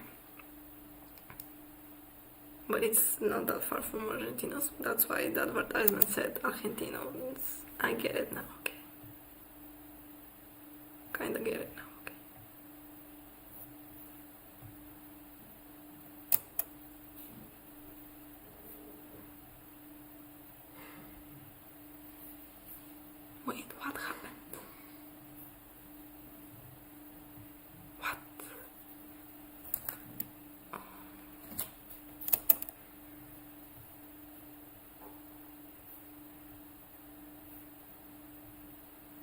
Salvador's here. I'm going to go and El Salvador.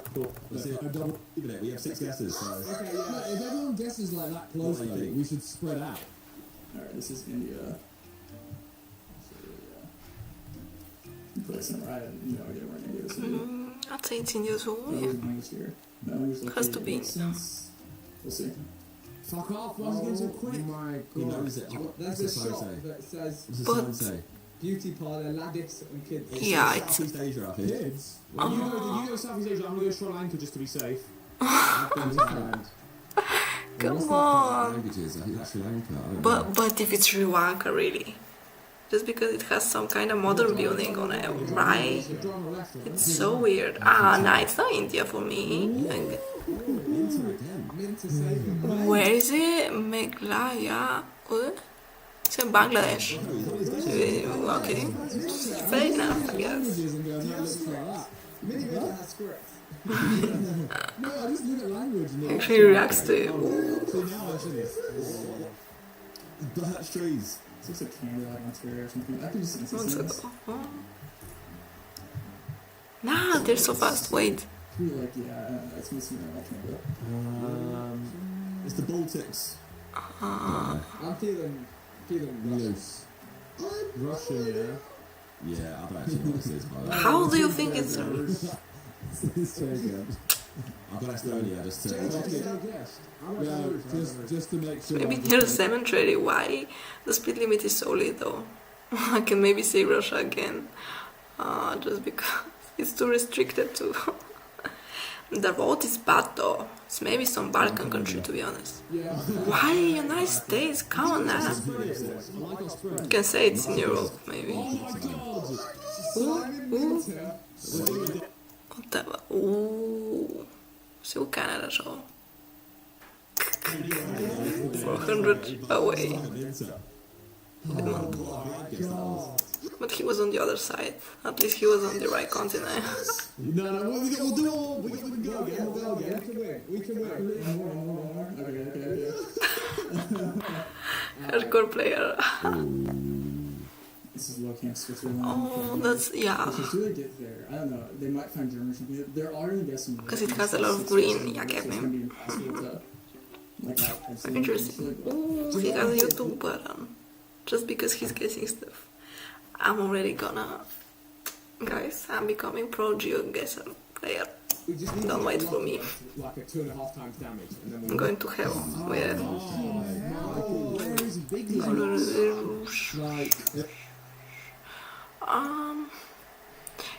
Greece even. Or should nah? Switzerland, right. Switzerland. Yeah. I should look at flags a bit more. But where is Switzerland though? It's not the highest up I can see. Maybe near the capital though. Yeah, it's near Bern or something. It's near Bern. You see a flag or what? What's a flag? Okay, cool. Near Bern. Yes! Oh, well done. It was not. Ooh, near Zurich. It's on the north. And it doesn't even look that high up. You get me? 100 points. Massive 100 damage. But it's not. Yeah, we have constants and some other stuff. Before getting into the Alps as a whole and into France or India, it's something like India, something like Kenya. Nah, I'd say Iran, to be honest. I'm feeling wild right now, in a wild mood, so I'd say Iran. What is this going to be? I'd really say Iran. South Africa is this? You'll know the story. I'm going to Uganda. You'll know the story. He's going to South Africa. It's a religious country. God is the best. And then everything is best. What's a religious country, he said. We are a religious country and we still are so stupid sometimes, so... You know... He's literally looking at the number.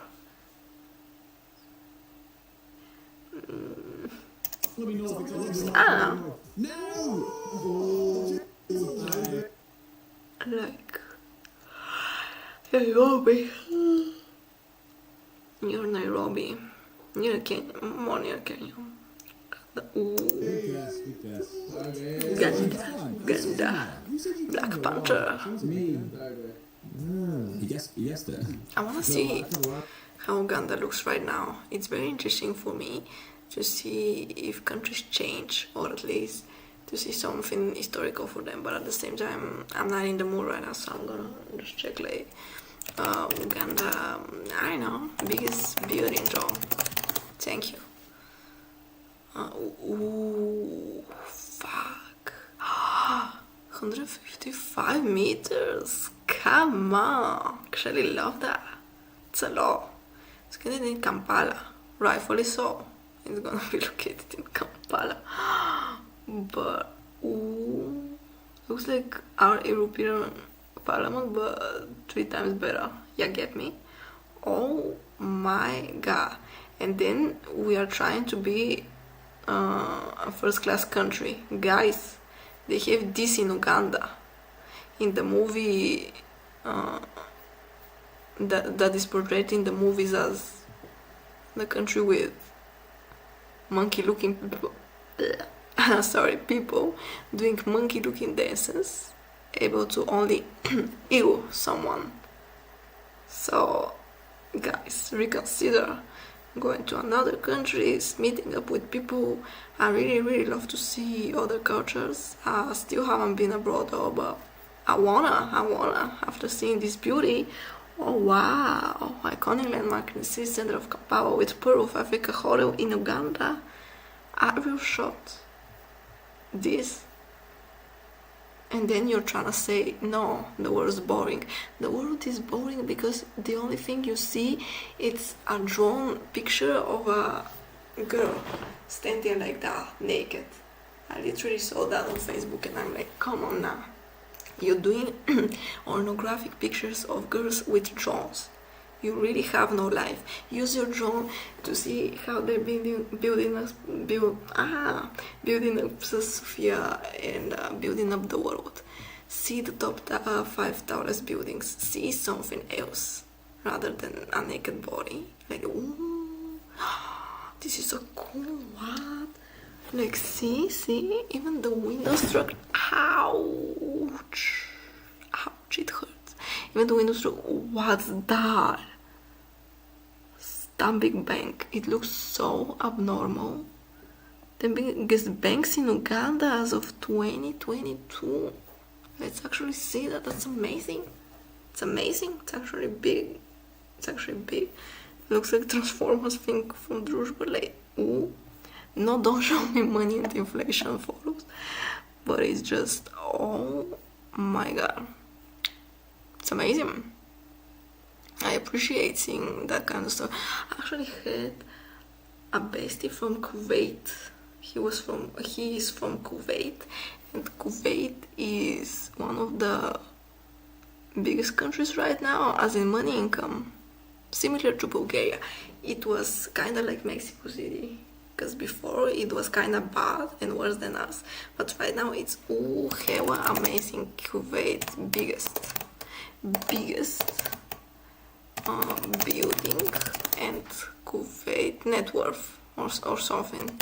Kuwait net worth in nice hour. I'm just gonna pretend I wrote it right. What?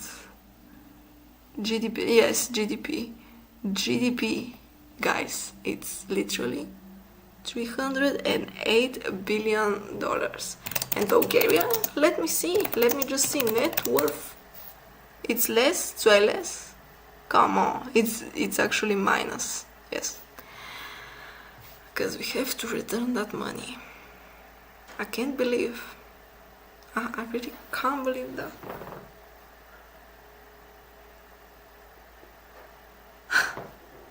The person telling me to go in here in the center and see our net worth, or actually how much under the zero we are at, was actually right. As in 2023 we are minus 10 million.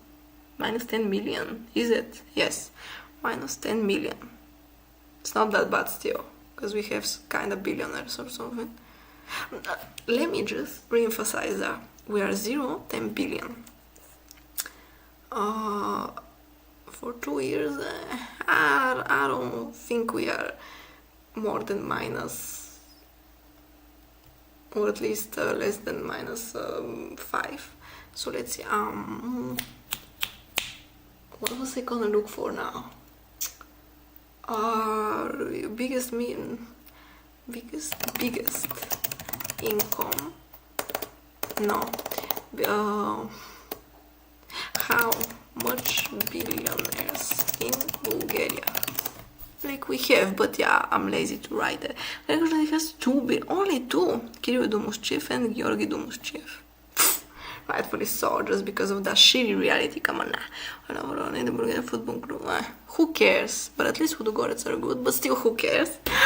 What end of the governor on Robin Hood was also listed as billionaire, but is Bulgarian born, has since moved to the, so he doesn't count as much. Yeah, I get it.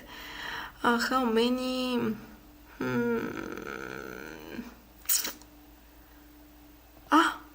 One day ago.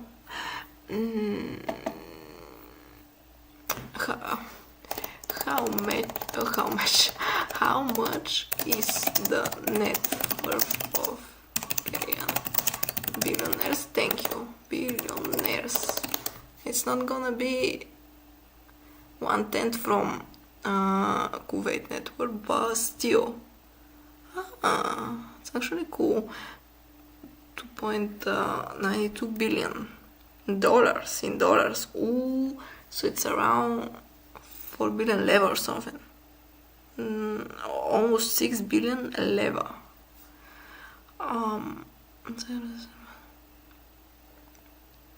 1,341 globally. You're still so far away, my guy. It's actually, I don't know if I wanna laugh or cry. Yes, they are having this with dirty money also, for sure, and some other schemes.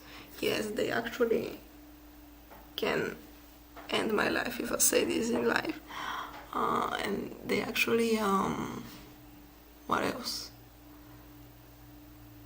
They earn that money for this much amount of time that it's not as much also, because they ain't that old as what I know.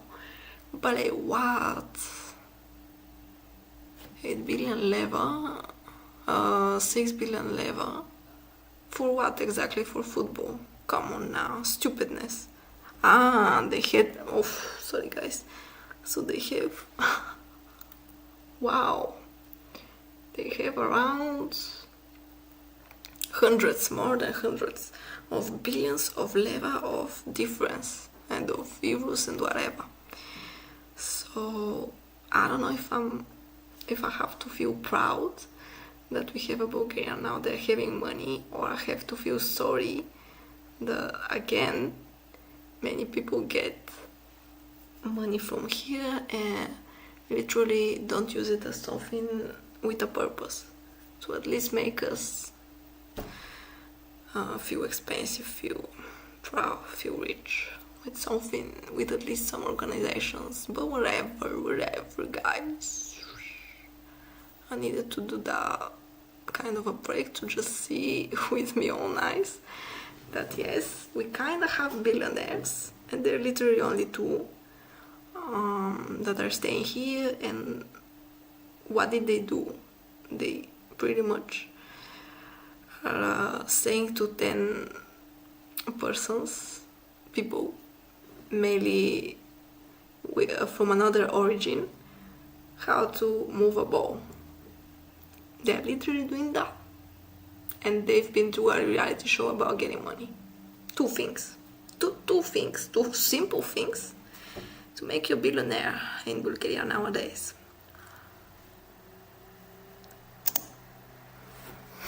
How's it going? Ooh, big fan God. Big fan like this. I'm thinking like chili. Who wants to be a millionaire, looking for a wifey. edition 2025 fee. Do you really think it's United States? No, it's America. It's a Salt Lake. Oh, Salt Lake, it's near Virginia, this type of stuff. Maybe near Denver or something. Utah? No, yeah? Yeah? Yeah, Utah. Spread. Look at my. Yeah, I'd actually say Utah because it's more village, like, more abandoned. More abandoned and stuff, maybe near Utah. This is at Salt Lake City. It's actually exactly near the Salt Lake. West Wendover. I've heard of West Wendover. Welcome City arrangements. I need to remember where it's. Salt Lake City. Ooh. Can't really, but okay. Mountain View, whatever. It's near the. It's near a lake. That's where it's Salt Lake City. Near which state? Salt Lake.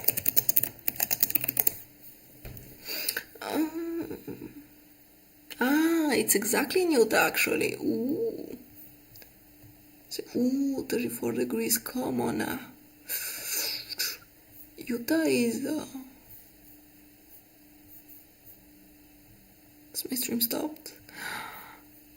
Utah is that type of a city that it's so abundant, but at the same time it has great people living in there and great history, but it's just neglected a bit. Just as Podgorica or something. Maybe like Pleven, let's say. It's their Pleven. Or something. Double damage. Right. We just need to get enough. Crap. It's Kenyan soil. It's red. Surely. This is Thailand. You usually get red's a little more east. What? My laptop's not even that hot. Context. Thailand's kind of unpredictable, and you can get maybe red's a little more west too, but this is in general a good guess. Wait! Red. Yes, I say Ghana! Are you gonna vote that one then? Nice. I'm actually gonna go Kenya. Madagascar even. Yeah. I'm thinking Madagascar. I'm thinking even more secluded, like Madagascar. Is it in Madagascar? Lesotho? No, not really. Really. Oh, I don't. Madagascar maybe. Oh, God, no! We don't. Oh, we're finished. But where is it? Ooh. Oh my god. The soil. Right? Cuties. It's a big soil in Thailand. But It's rituals eastern Thailand with like the trees. I don't know. So. they have so much garbage on their setups. Only Vicky's good enough to not have enough. Can you do the 0.1 second one? I can do 0.1 seconds, yeah, if you guys want to try it. We might have a chance. We're gonna have a chance. Cool. We're gonna beat it. We're gonna fucking smoke it. We're 6v1ing a guy who sees the map. It's a win's a win. A win's a win. Right, so he literally gets 0.1 seconds. It flashes for him. That's it. He probably will guess quicker now. Oh, where's the stream? Okay. Let's hurry. I don't know. That's embarrassing. Come on. Fast. What was that? Was it Thailand or Sri Lanka? I think it was Thailand. It could be Brazil. Yeah, this is hard. Alright, oh no, because he's in another soil So area. it's like, it's the same thing. It's the same thing. You just guess. Someone Croatia and this type of stuff. Lithuania, Croatia, I'm gonna keep going before Albania, not sure, no, maybe India Wait, even. you can see the car. I haven't seen this car before. India, Oh my god. Yeah, wait. Gabon. Why Gabon? Ooh, it's actually Guinea, Papua New Guinea. So, wow. Yeah, this was crazy. That looked like Denmark and Poland. I'm gonna hedge between the two. The double white road lines look like Denmark, but they also put those in Poland, and I can't really tell in time. Oh god, so he's not like, he's seen it now, that's what he's seen. Sorry, where is this? So he's gonna guess. Australia. We have time. Looks so weird that white thing. Spain, France. Do you think so? Poland, but where? Poland, but where in Poland? It's maybe not even Poland, that type of E. I'm gonna guess it's Poland, but I'm thinking about Hungary. It can be, yeah. It's Poland, but it looks a bit like Hungarian language, to be honest. Yeah, it's Poland, yeah, but it looked a bit like a... I'm gonna say east of Poland. You sure it's Poland? Yeah. Yes. Is it east? So maybe in the... he was in the ocean. Ah, it's not the east. Oh. Guys, second language I want to learn is Poland, and that's my guilty pleasure, and I can't really pronounce anything. Sketching. What? It can really be sketching. Yeah, get me? Sketchy place. No idea where. I'm just gonna say zdravstvuj, kurva, and jedem te, and what was the other thing? Ja lubię ciebie. Kocham cię. That's pretty much it. That's pretty much it. I'm a simple girl, wanting to be loved, and te jebe. Is it Denmark again? Jabulka. I loved this kind of juice back then when I was a kid. It was a Polish juice, jabulka. It was with this type of leather on the was it? Jabulka Polish juice. What am I looking at this time? Jabulka. That's it. And I was always so intrigued to like search up the ingredients just so that I can read it in my mind in a weird way, like jablka or something. And it was just jablka again, but jablka. That L though, that's the big L from all of me mind to all of you guys. Drink up me big jablka. So funny, though, so funny sometimes. Random stuff like that, it's so funny and so... it just enters in your head forever. It stays there. Just like monoglycerides, or gluten, or surpatches, or chorley jelly beans, or colorful things to draw with. Like the bashir.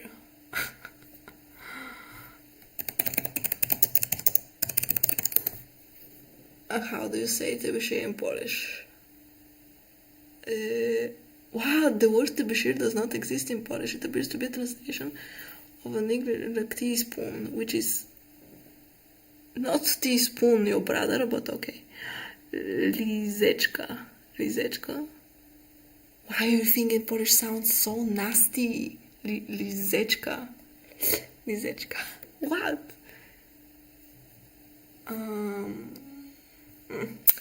Let it be. I'm gonna learn it someday. It's definitely to A1, mostly A2. I don't wanna ruin my life though. Yeah, but Wait, can we see on the sign exactly? Yeah, Amsterdam is 10 miles away. The sign. Wait, can we see on the sign exactly? Yeah, Amsterdam. Really? Thank you, meters. Yeah. Okay, cool. Yeah. You can see that much. It might be kilometres, by the way. I don't know. Literally 10 kilometers away from Amsterdam. It looks so secluded, and at the same time it's near Amsterdam. That's so crazy. He might get Netherlands though. No, and 3 is that way. It's like here. Go on, Gio. At least the sign is okay. Yes! Believe the signs, guys. Believe the signs. We're celebrating the fact that we could read a sign that showed us where we were. We'll tell you can get. How much time do we have? Oh, a lot of time. Could be like something Central Europe though. I don't know this though. Oh, this is beautiful. This is. Where's beautiful? You can also guess that Wait. Yeah. Yes, this time maybe it can be Hungary. It looks like. I can say Austrian kind of thing. Yeah, I kind of There's a truck place. I'm looking for the It names. might be. Oh no! Oh god! Yeah, like a fucking like Macedonia, kind of Montenegro. Macedonia. I don't say what? I don't know. What did you say? Just spread out. Just Macedonia, Montenegro. Okay. Yeah. Did I guess it right? Slovakia. Same thing. Austria.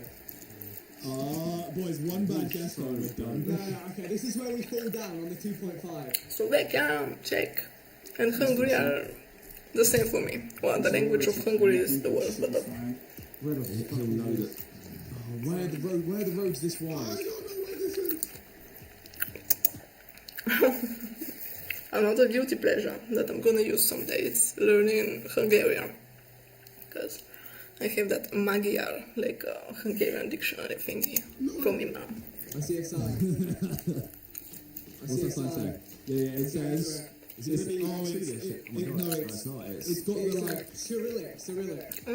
Kinda Russian or Kyrgyzstan stuff. Turkmenistan stuff. Could be Bulgaria. It's a spread. No! Somewhere Ukraine, maybe. You stupid assholes. Is that? Oh my god. You stupid assholes. No, Okay, that's fine. We're all so far.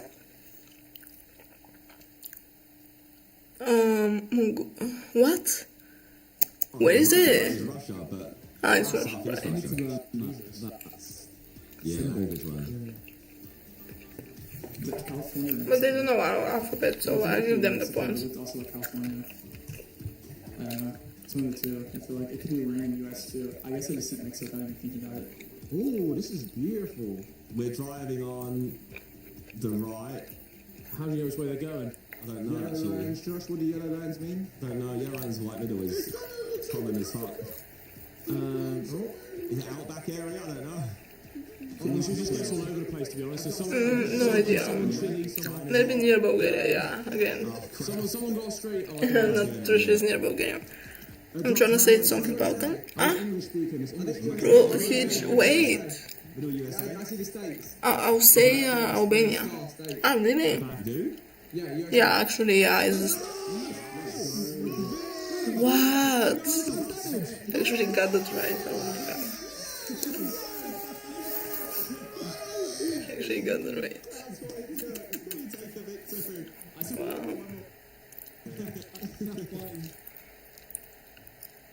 I think that's what you mean. I think it was Harry or Josh that was famous for this between you guys.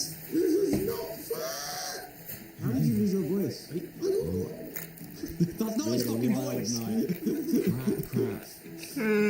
German. Oh no. That's not first one. a pickup truck. Could it be like Colombia? On the right side. Why the right? Who drives on the left? Still Germany. Oh, South America. yeah? Maybe. Oh, okay. That's an African person. No. Spread out of Africa. Germany. Oh, really? It's the C2. What? Saved us a little bit. South Africa. Ooh. That's South Africa. For that amount of time. Croatia, isn't Croatia ever? I don't know. That was my first thing that came to my mind. It could have been Latin or something, but... He's deciding where they can guess. Lord have mercy. What? Brother, what? He has to guess. He doesn't see anything else. I was going to say, he only sees it for a second, so if He he's has going to to go as go... quick as possible. I know. I would think, in my head, I'm going like Bulgaria Yeah, I did. kind of vibe. But Again, no, but okay. But it can be actually the veggie stuff looks a bit. 9 seconds spread. I actually say Serbia just for the fun, you know. I'm completely away. Because Maybe Moldova. I have not seen this type of different types of grass, you know. In here. It's where? Ooh, you found it. Come on, bitch. Stop with this Bulgaria. Harry just became like, he was a 10 out of 10 boys. You got us wrong 2 times already. Come on. Out of the game, out of the gate. Is that the Christmas Island? No, is that American Samoa? Christmas Island, oh. Wait, is that actually American Samoa? I'm not sure what it is. Oh, where is this? Do you really think it's Easter Island? Thanks for visiting. Summer Island. Elysium. I wanna go to Christmas Island. Elysium? Maybe it looks fun. I've That's seen the some hotel name, pics I of think. it once or America. twice. There's an American flag. Oh, yeah. It's actually American. Looks like Panama. Caribbean, maybe. Yeah. Or... That's Caribbean. I'm going to tip of Florida. Just pick different coasts, guys. Where is... I can't find it. I can't find it. I'm just looking I'm just going the other coast. I know it's not. I'm hardly thinking about this. Oh my god, is it Hawaii? Oh, Hawaii. I couldn't find it. Oh, okay. Virgin Islands.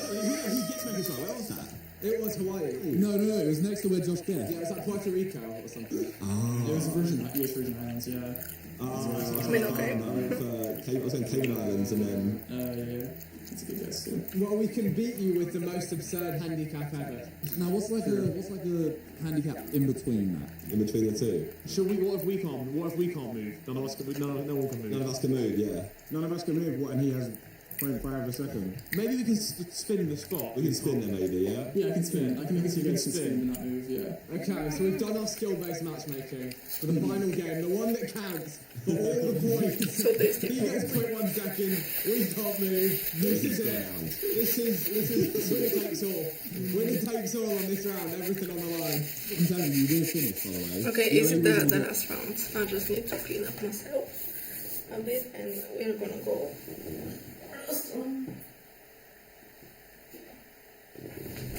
Wait.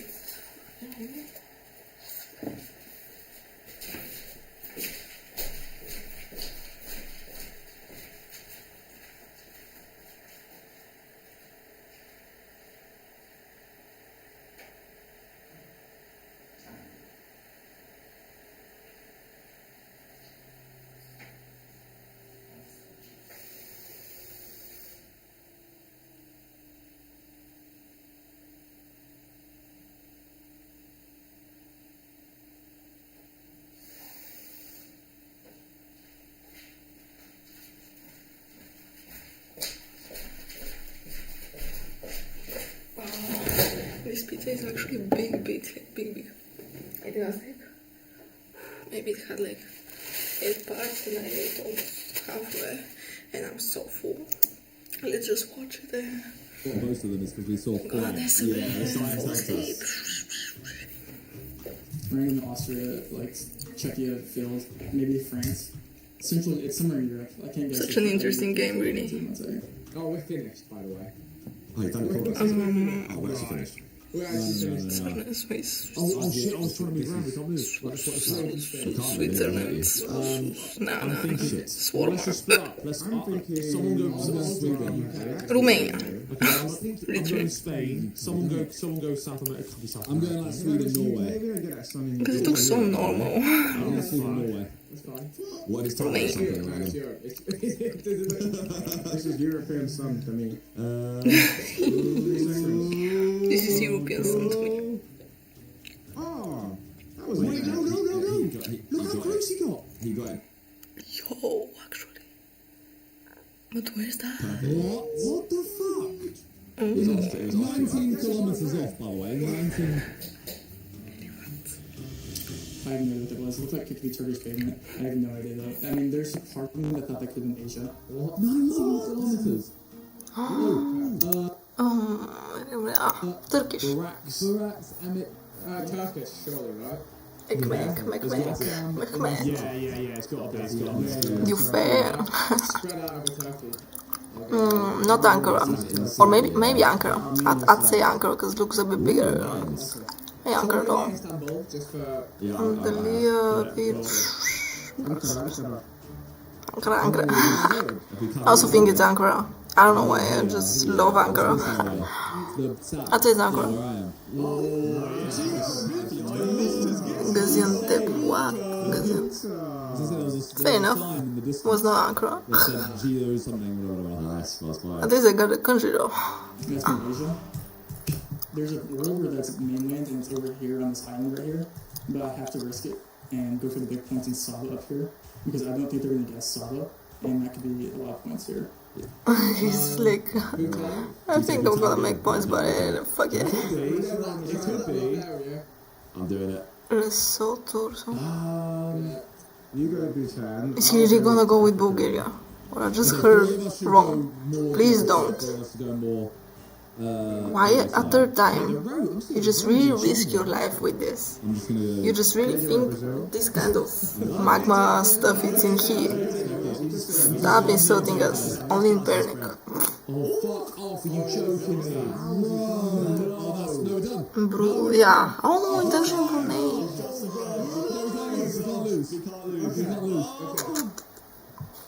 Yeah, he actually did Sri that. Lanka. I think that's Sri Lanka, and I can win here. If they don't get Sri Lanka, I win. Oh shit! No, there's a sign right in front of us. It can actually be, or Singapore, because that's the language so hard. English. Singapore, I must say.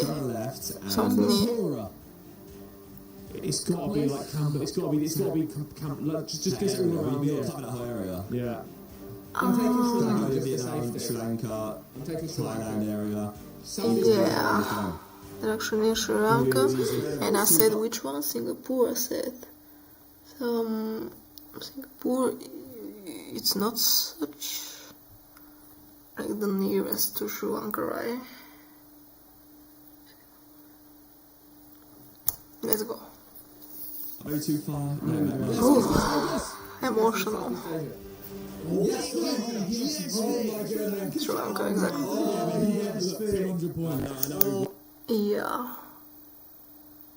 That was far, far away. We need a bait. We need to bait sim. Is that Thailand? What else could that be? I think Thailand's my best guess. Oh, fuck off! No, but this is actually, you know what? No key It's good. Thailand. Can it be Thailand? Three Really? go Thailand, three go Africa. Okay. Yeah, I'll we Thailand. spread out. Philippines, maybe. You said it was East Thailand, but it's Yeah. like this. So The tree is so yeah, different. Three have got, I still have gone Ah, it Africa. looks a bit like the one we saw, you know, with the The bottom of Thailand. different Just get. size and Yes, George! vegetable. Oh, okay then. I'm so bad at this game. I need my award for being bad at this game. They're actually insanely good at this game. Last ones. Is that Corsica or like somewhere in France? I don't know what this is, unfortunately, and I think they might win Is here. it Corsica? Is it Andalusia? You don't know what South America, yeah. yeah, it has to be South America. Because in Quintana Yeah, I can't see, but maybe Peru or something. Something near, you know. Then maybe Guadalajara or something shitty to pronounce. I'm feeling Peru, but that's okay. Yeah, let's go with Peru to be honest, because South America. this type of I'm gonna go Europe high up mountains can't be seen in there rightfully so, like near the Andes, the Andes So you want to guess mountains, the Andes mountains, Simon, take Peru. and please. Peru. Yeah. I'm gonna here. I'd go with Peru. I love this guy. Yes, no. It's in Spain, fuck. That is It was insane. San Marino. You've been there, guys. San Marino. Even worse, because I don't know anything about San Marino, only the name. Why does it explain? Because the Gen The 2 language. camera with like the rock walls. No, we never had a chance, boys. We never had a chance. Thank you for your teachers, by the way, because we won because of the East Oh Thailand. wow, what an amazing game, guys. Oh wow, what a journey. San Marino. Their flag was very interesting. I always try to like find this type of countries interesting, but at the same time I'm like, maybe I won't ever consider and break things about them, especially San Marino, Panama, and which else? Trinidad and Tobago and this kind of stuff. I can only ever guess maybe the flag and maybe that's it. I can't even know where they were at. Then I covered several places and figurines of San Marino country, you know. Thank you. Country in Europe. It's really in Europe. It is a mountainous microstate surrounded by north central Italy. Ooh, very interesting. So it's actually like a metropolitan stuff kinda, cause it's near the most expensive part of it. One of the most oldest republics. It retains much of its historical architecture. Right on the slopes of Monte Titano sits the capital. Very powerfully. Also, cause known for its medieval narrow cobblestone streets. Yeah, that was a lot of cobblestone street. The three towers, castle-like citadels dating to the 11th century. Sit atop Titano's neighboring peaks. Sit atop. Top. That word has to be remembered. Sit atop. Stop it now. And this looks like a better version of Tsar. It's common now. And the rooms, guys, if you look for me the summer of 2026, I'm just gonna be chill at San Marino's resorts. That's it. That's pretty much it. This is gonna be my fake window back then. The wardrobe literally looks like mine. But this one though, this one's maybe worth some hundreds. You get me? Here I can make love forever, guys. Come on now. If someone wants to invite me to this beauty, or at least buy me this type of kitchen, text me, You can always text me or call me if you have geoguessing ideas, but if you have enough money for them. I'm just kidding. Oh my god, citadels and stuff. What? People living their lives, and I'm just here judging the kitchen stuff of some reality, and pretty much the countries, the language, and the culture of everyone. Vicky, as always, you've been such a nice lady out there. But yeah, I respect you. I wish you a really nice evening, night, day, whatever. I wish I'd see you like tomorrow or soon again after some days, and really wish you well. Wish to see you outside also. If you wanna hang out with me in Sofia, just tell me, text me. It was such a great time, guys. That's it.